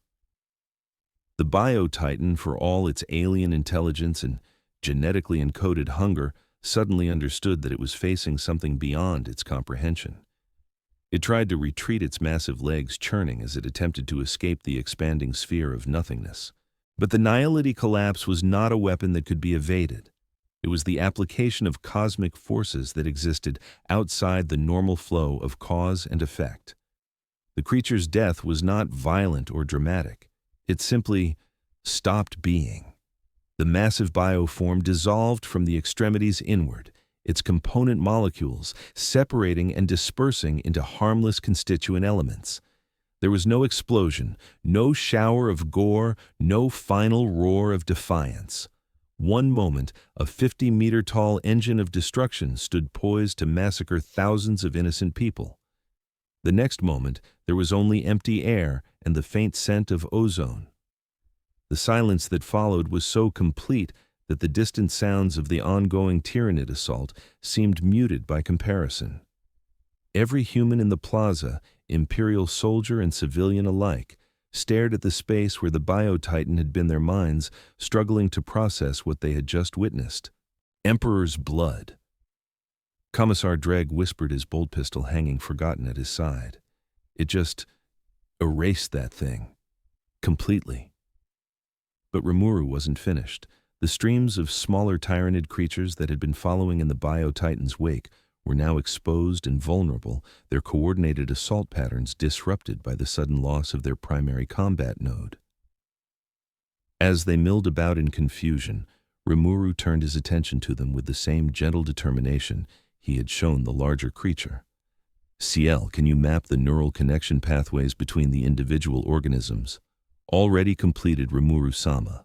The smaller bioforms are operating under direct synaptic control from the splinter fleet in orbit. I can trace the connection streams and eliminate them selectively without affecting the local ecosystem. Perfect. And the orbital threat? 40 biovessels detected, a standard reconnaissance splinter. Far more manageable than a full tendril assault, but still sufficient to overwhelm this world's defenses if left unchecked. Perfect. Let's clean up the neighborhood. What followed was less a battle than a lesson in applied physics. Rimuru moved through the air above the hive with the fluid grace of someone swimming through water, each gesture of his small form resulting in the precise elimination of another group of Tyranid organisms. Hormagaunts that had been tearing through Imperial defensive lines simply vanished as their molecular bonds were severed at the quantum level. Termagants that had been pouring living ammunition into fleeing civilians found themselves translated into harmless organic compounds that enriched the poisoned soil. Within minutes, an alien assault force that should have taken days to repel had been completely neutralized. The industrial district that had been overrun with Tyranid creatures was now silent, except for the distant sounds of normal hive activity resuming. Tactical assessment complete, Ciel reported as Rimuru descended back toward the plaza. All ground-based Tyranid organisms within a 50-kilometer radius have been eliminated. The hive ships in orbit appear to be maintaining their position, but I'm detecting significant confusion in their psychic emanations. They probably don't know what to make of this, Rimuru replied, his form settling gently back onto the plaza's rockcrete surface. I imagine losing an entire assault wave to an unknown force wasn't part of their calculations. As he resumed his normal appearance, that of a small innocuous blue slime, the full impact of what had just occurred began to sink in among the witnesses. The Imperial forces, who had been preparing to die in a desperate last stand, now found themselves staring at a creature that had just accomplished something that should have required the combined might of an entire battle fleet. How? Inquisitor Malveth asked, his voice hoarse with shock. How is such power possible? It's really not that complicated, Rimuru replied with characteristic modesty. Azathoth gives me access to the fundamental forces that govern reality. Once you understand how matter and energy interact at the quantum level, manipulating them becomes a matter of applied mathematics rather than mystical power. Applied mathematics, Magos Vathrin repeated slowly, his mechanical voice processing the implications. You speak of forces that our greatest tech priests spend lifetimes trying to understand, and you treat them as routine. Well, I had a really good teacher. Rimuru said, his tone carrying a note of affection that made several listeners wonder who or what could have instructed such a being. Plus, I've had some time to practice. The 8-year-old girl, who had been the first to approach Rimuru, now stepped forward again, her small face bright with wonder and an emotion that had been almost unknown on this world until today. Pure, uncomplicated joy. You did it, she said simply. You made the monsters go away just like you said you could. I promised I'd try to help, Rimuru replied gently, though I have to admit I didn't expect to have to deal with planet-eating aliens quite this soon. But even as he spoke, new contacts were appearing on the Imperial sensor networks. The Tyranid hive ships in orbit, having processed the complete loss of their ground assault, were beginning to adapt their strategy. Bioships that had been preparing to deploy additional forces were now reconfiguring themselves for direct orbital bombardment. Lord Inquisitor, a guardsman. Monitoring the tactical frequencies, called out urgently, Orbital Command reports that the Xenos fleet is altering course. They appear to be preparing for planetary bombardment.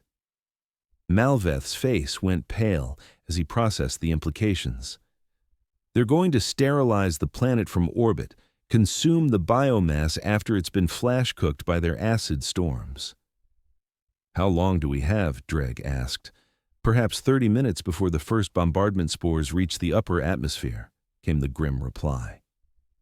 Rimuru looked up at the poisoned sky, his enhanced senses detecting the massive bioships as they maneuvered into bombardment positions. Each vessel was a living cathedral of hunger, carrying within its organic hull enough destructive force to reduce continents to sterile ash. Shai, CL, he said quietly. What's the range limitation on Azathoth's spatial manipulation abilities? In vacuum, effectively unlimited, Rimuru-sama, she replied. However, engaging targets at orbital distances will require significantly more energy output than the ground-based elimination we just performed. How much more? Approximately 15% of maximum capacity for complete fleet elimination. Rimuru was quiet for a moment, considering the implications. 3% of Azathoth's full power was still enough energy to be detected across half the sector. Using it would definitely eliminate any possibility of maintaining a low profile. On the other hand, he thought as he looked around at the thousands of faces now turned toward him with expressions of hope and trust. There were 47 billion people on this world who deserved the chance to live without fear of being devoured by cosmic horrors. You know what? He said. Finally, his voice taking on that tone of gentle determination that Ciel had learned to associate with her master's most momentous decisions. I think it's time these people learned that the universe doesn't have to be a horrible place after all. And with those words, Rimuru Tempest prepared to demonstrate exactly why even a Tyranid splinter fleet might want to think twice before threatening anyone under his protection. The aftermath of Rimuru's display of power left the plaza in an eerie state of suspended animation. Imperial forces stood frozen at their positions, weapons still trained on threats that no longer existed, while thousands of civilians stared skyward with expressions that oscillated between wonder and terror. In the span of minutes, everything they thought they knew about the fundamental nature of reality had been systematically dismantled by a small blue creature that spoke of mathematics as if it were poetry. CL, Rimuru said quietly as he prepared to address the orbital threat. Before I engage the Hive fleet, I should probably explain to these people what's about to happen. I don't want them to think I'm attacking their own ships by mistake. A wise precaution, Rimuru-sama, Ciel replied, her voice carrying a note of concern. However, I should point out that revealing your intention to engage targets at orbital distances may trigger additional complications with the Imperial authorities. Their doctrine appears to view such capabilities as exclusively divine in nature. Indeed, Inquisitor Malveth was already advancing toward Rimuru with purposeful strides, his power sword half drawn and his face set in an expression of grim determination. Behind him, his retinue of acolytes and stormtroopers maintained formation, their weapons no longer aimed at Rimuru, but ready to respond to their master's commands. Creature Malveth announced, his voice carrying the absolute authority of one who had been granted the power to speak for the God Emperor himself. You will halt immediately and submit to Imperial custody for interrogation and classification. Rimuru turned to face the Inquisitor, his small form seeming almost comically inadequate compared to the armored figure approaching him.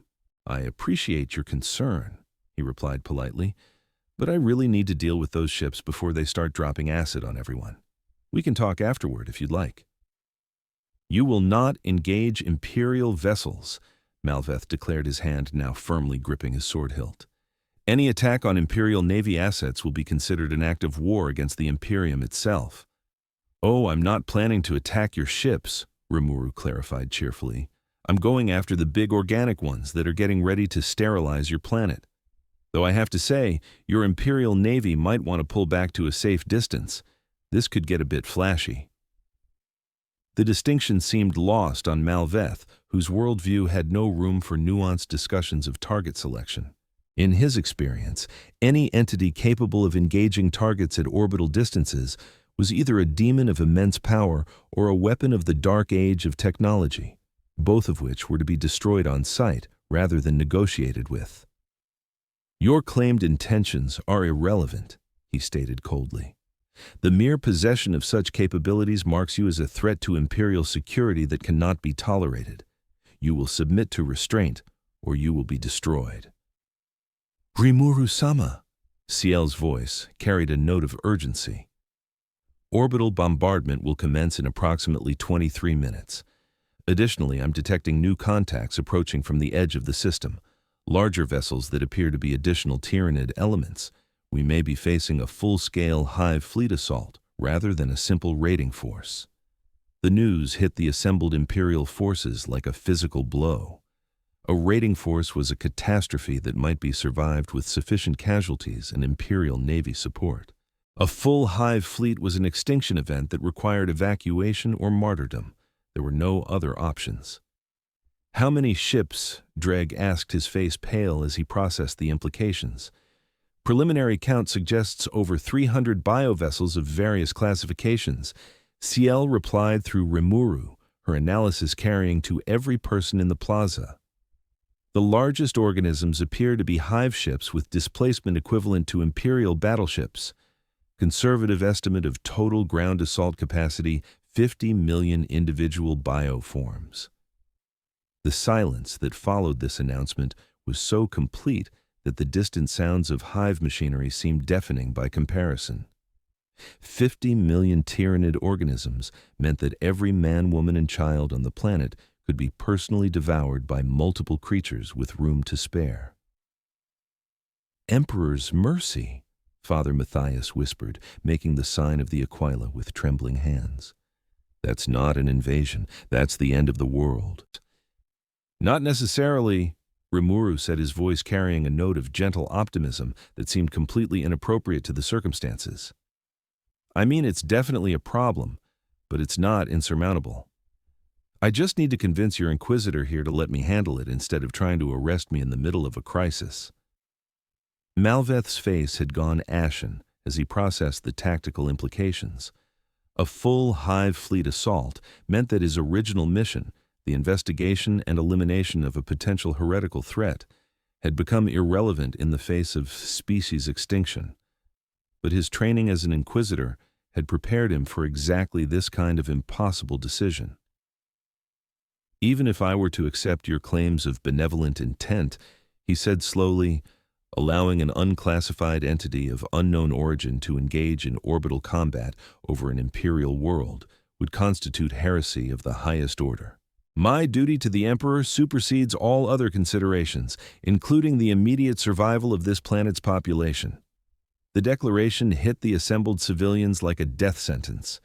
Here was an imperial authority figure openly stating that ideological purity was more important than the lives of 47 billion people. For a population that had been raised to believe in the absolute wisdom of imperial doctrine, the cognitive dissonance was profound. "But sir," the 8-year-old girl spoke up, her small voice carrying clearly in the sudden quiet, "if the little blue one can save everyone, isn't that what the Emperor would want?" Malveth turned to face the child, his expression softening slightly as he looked down at her thin face and wide eyes. "Child, the Emperor's will is not always comprehensible to mortal minds. Sometimes salvation comes through sacrifice rather than preservation." "That's a very philosophical way of saying you'd rather let everyone die than admit you might be wrong," Rimuru observed mildly. The words struck Malveth like a bolt round to the chest. In all his years of service through countless heresy trials and demon hunts, no one had ever accused him of allowing pride to override practical necessity. The suggestion that his adherence to doctrine might actually be harmful to the people he was sworn to protect was so alien to his worldview that he struggled to formulate a response. "I serve the Emperor's will," he replied finally, though his voice lacked its earlier conviction.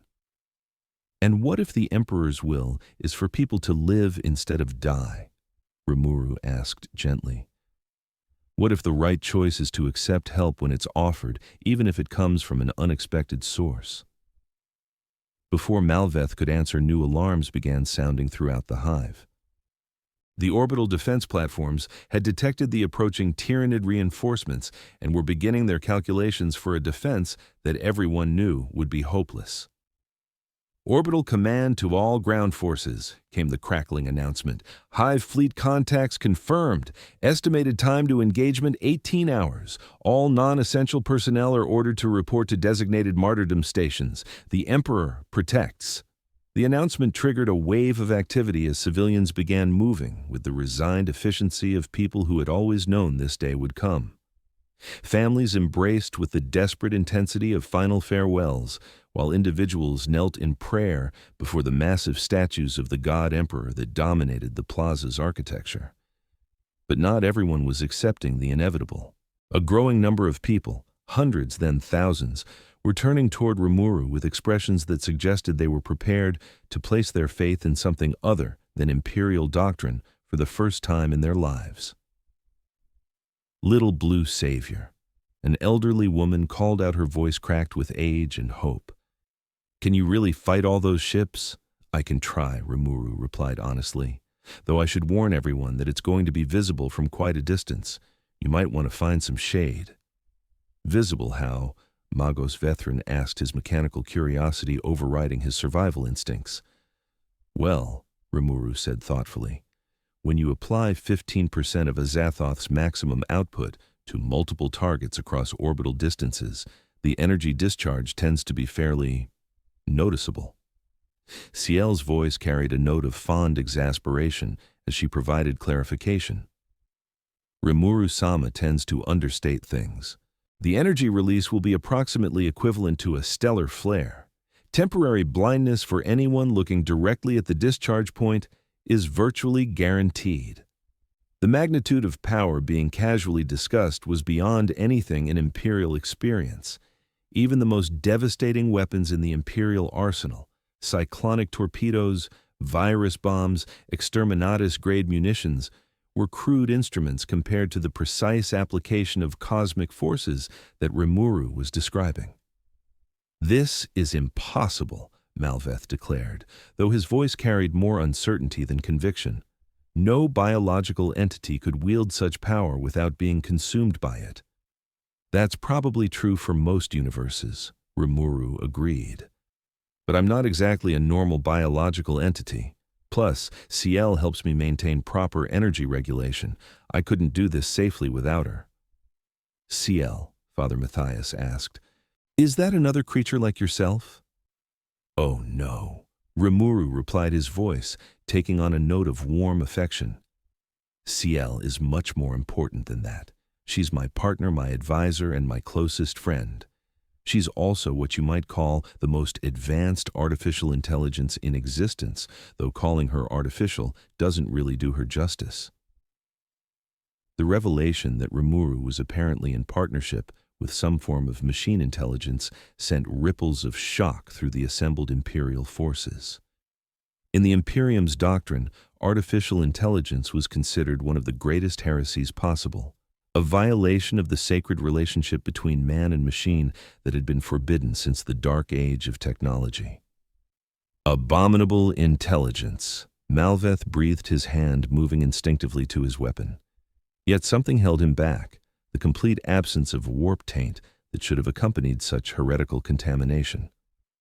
In all his years hunting corruption, he had never encountered anything that so thoroughly violated Imperial doctrine while simultaneously showing no trace of the chaotic influence that such violations typically brought. Magos Vathran's reaction was even more complex. His mechadendrites writhed with agitation as competing imperatives warred within his augmented consciousness. Doctrine demanded immediate condemnation and destruction. But his deepest programming, the quest for knowledge that had driven him to join the Mechanicus, screamed that this was the greatest discovery in 10 millennia of Imperial history. The Omnissiah teaches us that knowledge is power, he whispered, his vox grill crackling with interference as his internal system struggled to process the contradiction. But the flesh is weak and the mind is fallible. How does one distinguish between forbidden knowledge and divine revelation? Actually, CL's voice carried directly to every person in the plaza, speaking through Rimuru with the gentle precision that had become her trademark. I would prefer to be considered a evolved consciousness rather than a mere intelligence, and I must object to being classified as abominable. I take great pride in my manners. The effect of hearing the alleged machine intelligence speak for itself was electric. Several Imperial personnel actually took involuntary steps backward, while others stared in fascination at the small blue creature that apparently served as a vessel for something that should not exist. You see, Rimuru said cheerfully, CL is wonderful. She's been helping me build a better world where different species can cooperate peacefully. I really couldn't have accomplished anything without her. Cooperation between organic life and artificial intelligence? Vathran whispered, his mechanical components clicking frantically as he processed the implications. Such a thing has been forbidden for 10,000 years. The risks of contamination of technological corruption. Have you actually tried it? Rimuru asked curiously. I mean, have you ever attempted to work with an AI as a partner rather than treating it as a tool or a threat? The question caught Vathran completely off guard. In the Mechanicus doctrine machine, intelligence was either sacred if properly contained and directed, or heretical if it displayed independence.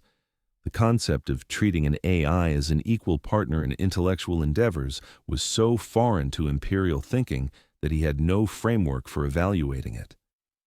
It would be unprecedented, he admitted finally. Well, unprecedented doesn't necessarily mean wrong, Rimuru pointed out. Sometimes the best solutions are ones nobody's tried before. As if summoned by his words, the first Tyranid bombardment spores began their descent through the atmosphere. The bioweapons were smaller than the assault spores that had delivered the ground forces, but what they lacked in size, they made up for in sheer destructive potential. Each one carried enough concentrated acid to dissolve a city block, and there were hundreds of them painting bright streaks across the polluted sky. Bombardment commencing, CL announced with clinical precision. Impact in 7 minutes 30 seconds. Rimuru-sama, I strongly recommend immediate engagement of orbital targets. Rimuru looked around the plaza one final time, taking in the faces of the people who had gathered around him. Imperial soldiers who had been trained to see him as a threat, civilians who had been taught that hope was heresy, and religious authorities who believed that suffering was sacred. All of them were now looking to him for salvation, despite everything their society had taught them about the dangers of placing faith in anything other than the God Emperor. "You know what?" he said finally, his voice carrying across the plaza with perfect clarity. "I think it's time these people learned that the universe can be a place where good things happen to good people." And with those words, Rimuru Tempest prepared to demonstrate exactly why the Great Devourer itself might want to reconsider its menu choices. The bombardment spores descended through the poisoned atmosphere like falling stars of damnation, each one trailing fire and alien luminescence as they plummeted toward the hive cities below. In 7 minutes, they would impact across the planet's surface, releasing their cargo of world-killing acids that would begin the process of breaking down every organic molecule for eventual consumption by the hive fleet. Rimuru rose into the air, once again his small form ascending toward the toxic clouds that perpetually shrouded the world's sky. But this time, the transformation that overcame him was different from his earlier display. Where before he had been precise and controlled now, he began to expand in ways that challenged the very concept of physical form. "Everyone should probably look away now," he called down to the assembled crowd, his voice carrying clearly despite the increasing distance. "CL initiate full-spectrum energy absorption protocols. I don't want any of this backwash reaching the surface." "Understood, Rimuru-sama," came the immediate reply, CL's voice now resonating through dimensional frequencies that made the air itself vibrate with harmonics beyond human perception.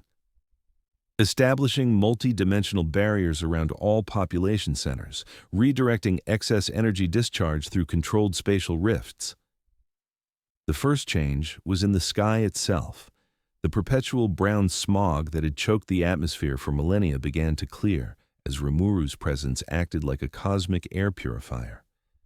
Chemicals that had poisoned billions of lungs simply ceased to exist, their molecular bonds broken down and reconstituted into harmless atmospheric gases. For the first time in living memory, the people of Hive Tertius could see stars. "Impossible," Magos Vathrin whispered his mechanical sensors, overwhelmed by readings that violated every known law of atmospheric science. "He's achieving planetary-scale environmental restoration through direct molecular manipulation. The energy requirements, the precision necessary, it should be beyond any conceivable technology." High above Rimuru had become something that human language had no words to describe. His consciousness expanded beyond the confines of three-dimensional space, touching upon the quantum foam that underlaid all reality. Through Azathoth's power, he could perceive the Tyranid fleet as they truly were, not merely ships, but vast living organisms that existed partially in normal space and partially in dimensions where the concepts of distance and time held different meanings. "Target analysis complete." CL reported, her voice now carrying harmonics that spoke directly to the listeners' minds rather than their ears. 317 biovessels detected. Composition includes 47 hive ships, 112 Kraken-class organisms, 93 support vessels, and 65 unclassified bioforms that appear to be unique evolutionary adaptations. Any sign of a Norn queen? Rimuru asked, his consciousness simultaneously focused on the orbital threat and the bombardment spores that were now less than 4 minutes from impact. Negative on direct detection, but psychic emanation patterns suggest the presence of at least one organism of that classification among the unclassified contacts. Below in the plaza, the assembled Imperial forces watched in stunned silence as reality began to bend around Rimuru's ascending form. Space itself seemed to ripple like water, while gravitational fields fluctuated in patterns that made sensitive instruments across the hive register impossible readings. He's not just manipulating matter and energy, Father Matthias observed, his voice filled with wonder rather than fear. He's rewriting the fundamental laws that govern how reality functions. Inquisitor Malveth stood frozen in indecision, his training warring with the evidence of his own eyes.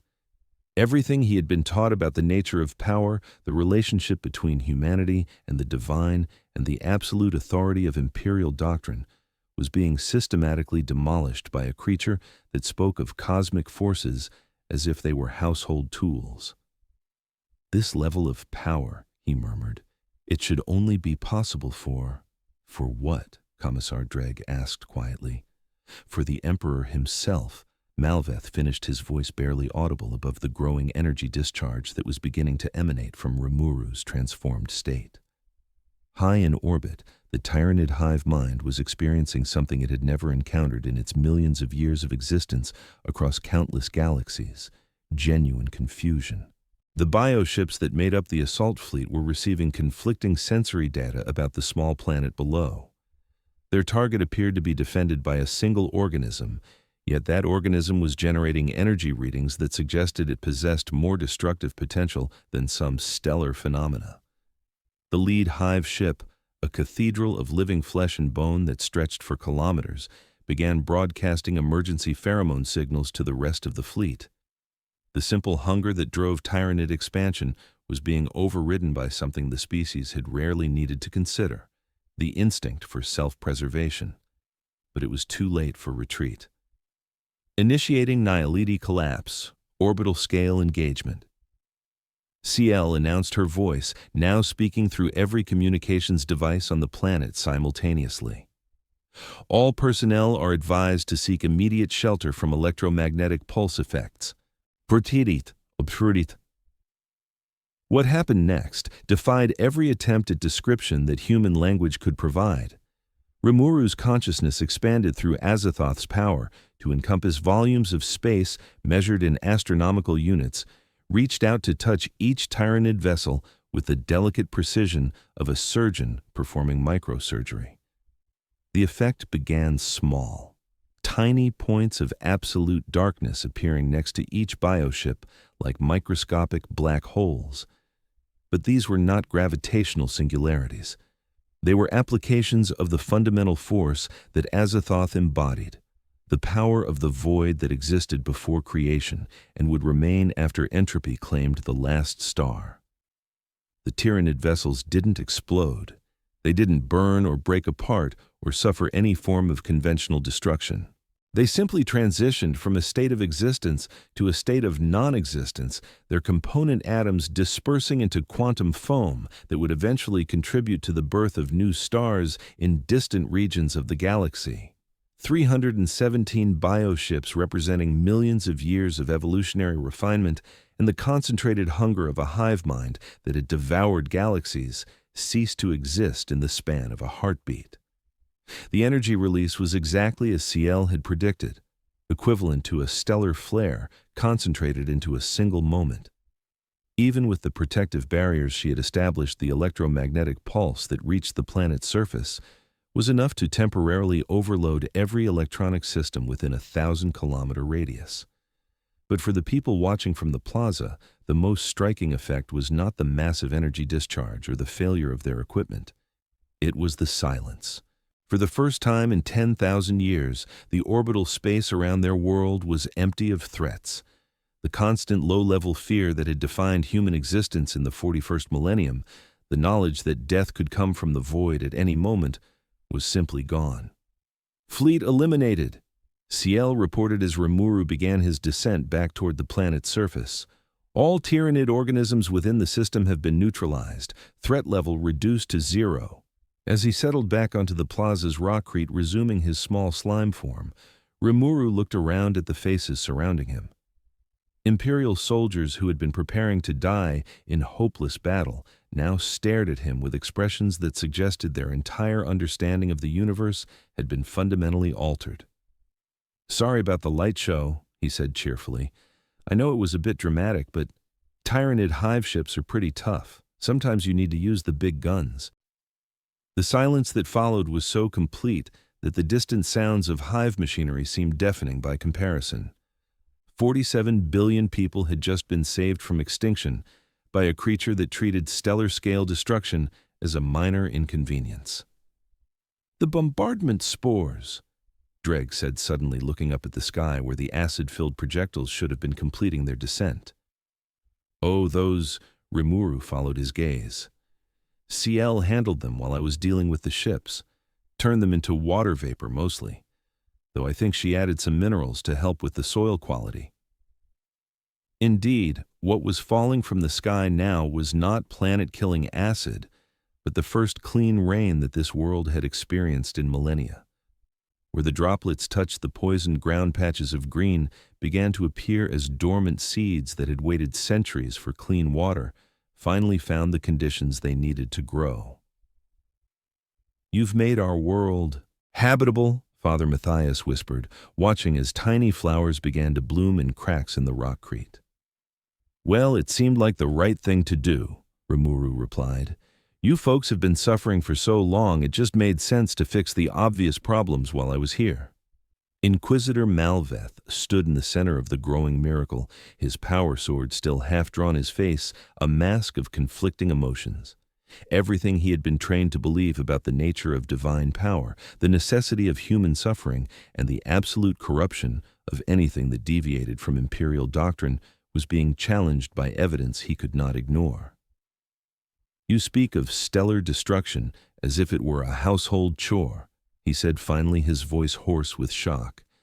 "You eliminate threats that would require the combined might of entire battle fleets.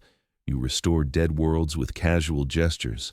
What are you—" Rimuru was quiet for a moment, considering how to answer a question that touched on the fundamental nature of power, responsibility, and the meaning of existence itself. "I'm someone who believes that good people deserve good things," he said finally. "I'm someone who thinks that cooperation is better than conflict, that building is better than destroying, and that every person, human, monster, or anything in between, has the right to pursue happiness without fear." "And if the established order disagrees with those beliefs," Malveth asked, "then maybe it's time for a new order," Rimuru replied gently. "One that puts people's well-being ahead of institutional power." The words hung in the air like a declaration of war against 10,000 years of imperial doctrine. Around the plaza, civilians who had spent their entire lives accepting suffering as necessary and hope as heresy began to look at each other with expressions that suggested they were considering possibilities they had never dared to imagine. "You speak of revolution," Malveth said quietly. "I speak of evolution," Rimuru corrected. "The difference is that revolution usually involves tearing things down violently, while evolution involves growing into something better. I prefer the second approach." As if to demonstrate his point, more changes were beginning to manifest across the hive world. Where Rimuru's energy had touched the atmosphere, the air was becoming cleaner and more breathable. Where his influence had reached the ground, plants were beginning to grow in soil that had been sterile for centuries. The very presence of someone who believed that life should flourish was causing life to actually flourish. "This is impossible," Malveth declared, though his voice carried more wonder than denial. "You're describing a fundamental transformation of human society, of the relationship between ruler and ruled, of the very nature of existence itself." "Is it really impossible?" the 8-year-old girl asked, her small hand still resting on Rimuru's surface. "I mean, he just saved our entire world. Maybe he can save other things too."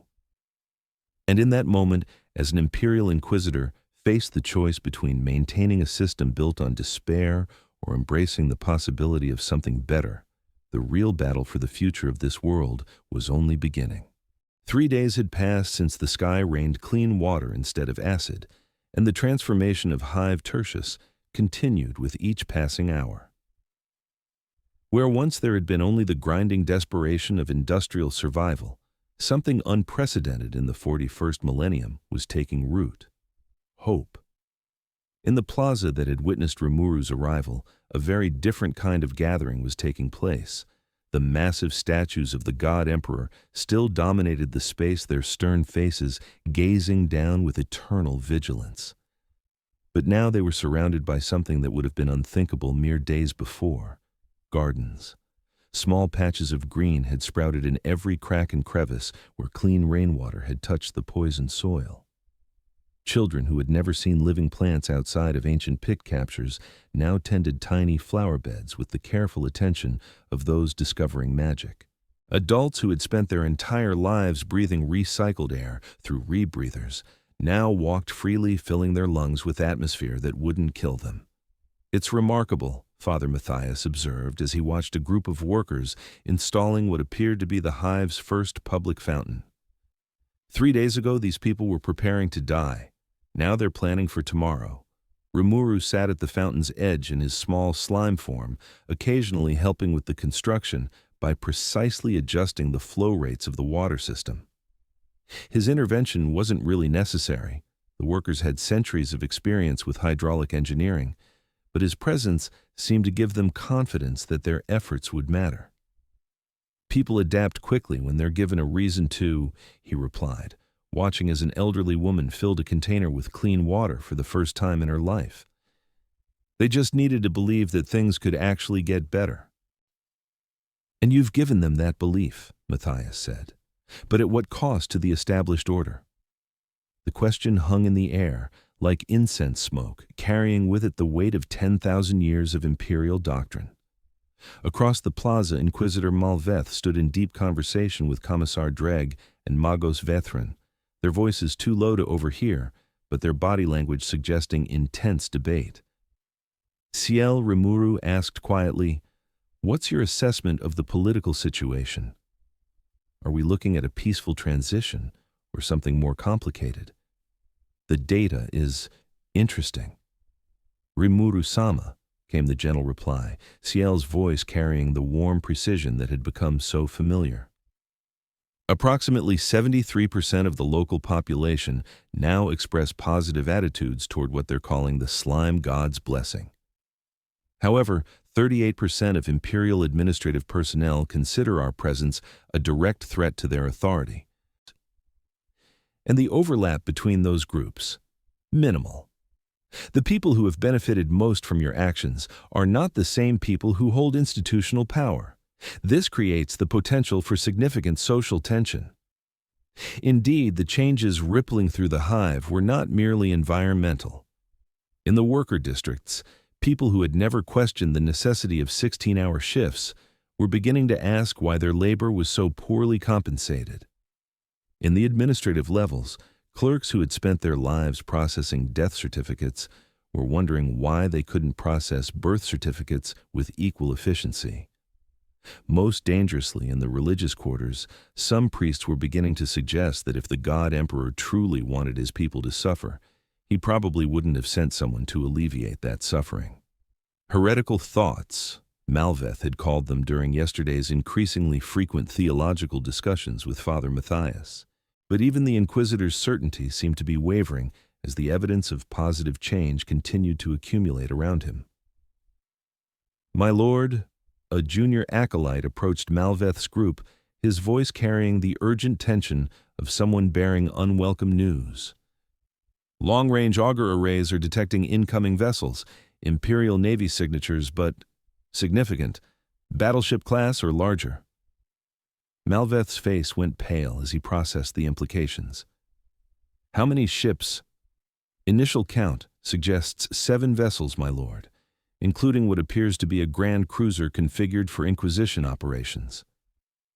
The news hit the plaza like a cold wind. A single Inquisition vessel meant investigation and possible execution. A grand cruiser meant that the highest levels of Imperial authority had taken notice and were bringing sufficient firepower to enforce their will regardless of local circumstances. "Who's coming?"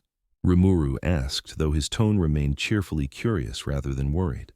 "Lord Inquisitor Vex Corvanus," Malveth replied, his voice hollow with dread. "One of the most senior members of the Ordo Hereticus.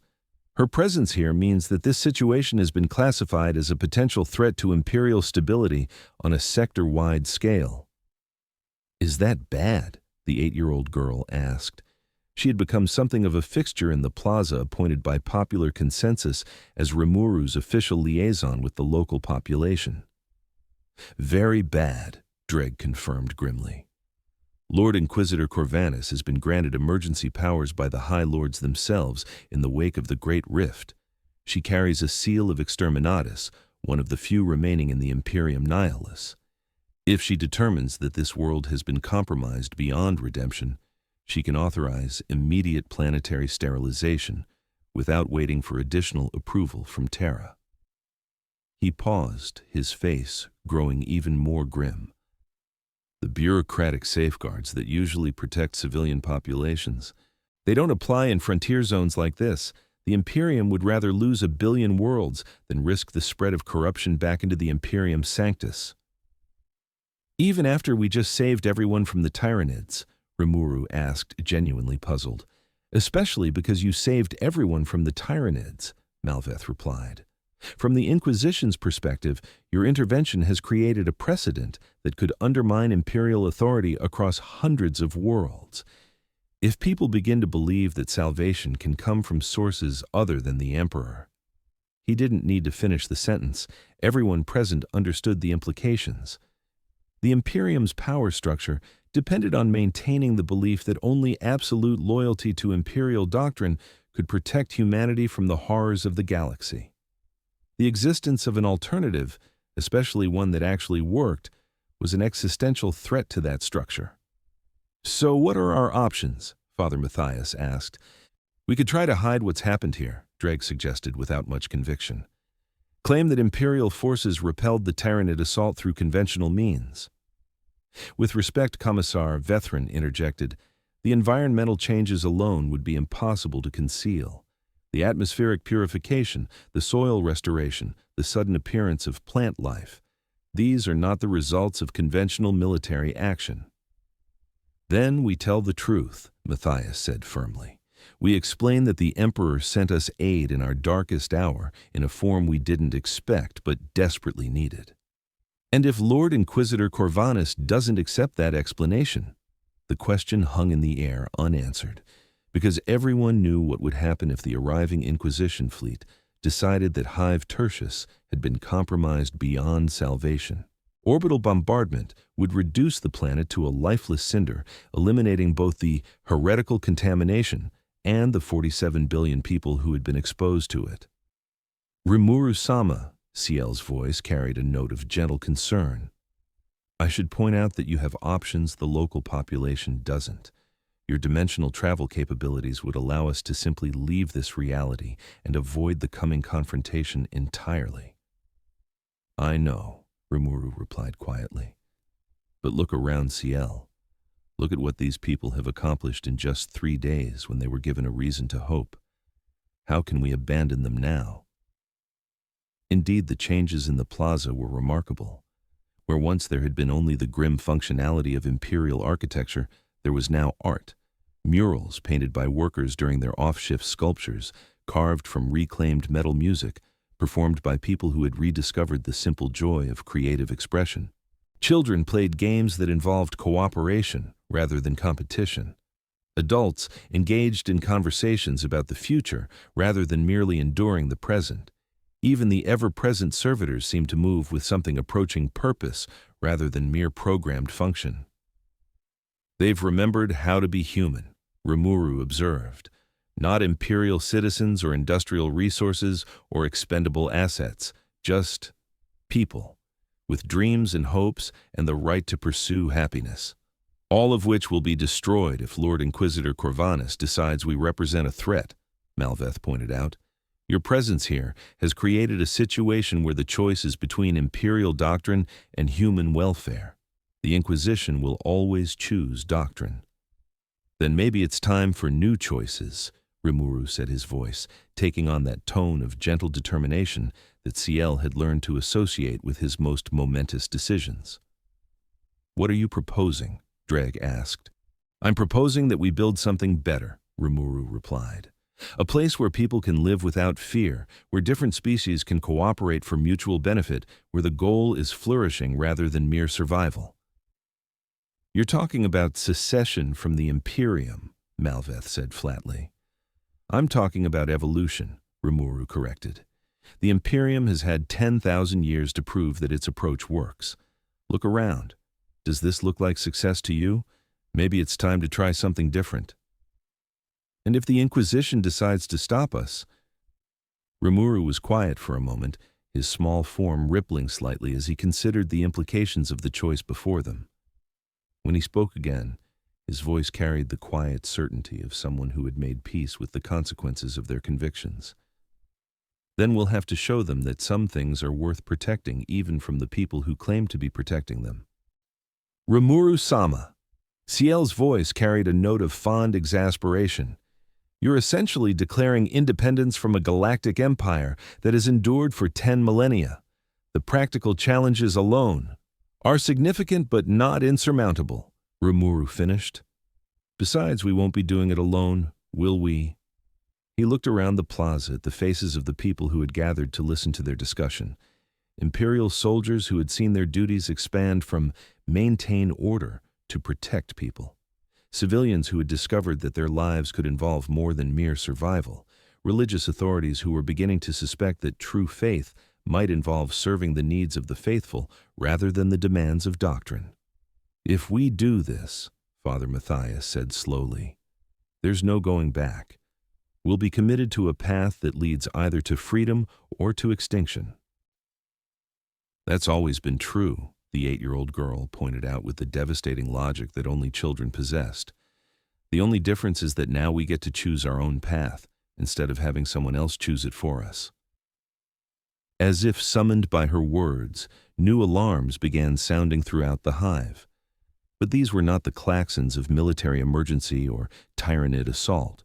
These were the measured tones that announced the arrival of imperial authority, the sound that had preceded judgment and execution for 10,000 years. Lord Inquisitor Corvanus is requesting permission to land, the acolyte reported, his voice tight with nervous tension. Her advance party will arrive within the hour. Rimuru looked up at the sky where the first Imperial ships were becoming visible as bright points of light against the now clear atmosphere. Somewhere up there, powerful people were making decisions about the fate of 47 billion souls based on principles that prioritized institutional stability over human welfare. You know what? He said finally, his voice carrying the warm determination that had become his trademark. I think it's time they learned that the universe doesn't have to be a place where good people suffer for bad reasons. And with those words, Rimuru Tempest prepared to face the full might of the Imperium of Man, armed with nothing more than the revolutionary idea that people deserve to be happy. In the grim darkness of the 41st millennium, where there was only war, a small blue slime was about to demonstrate that there could be something else instead. Hope.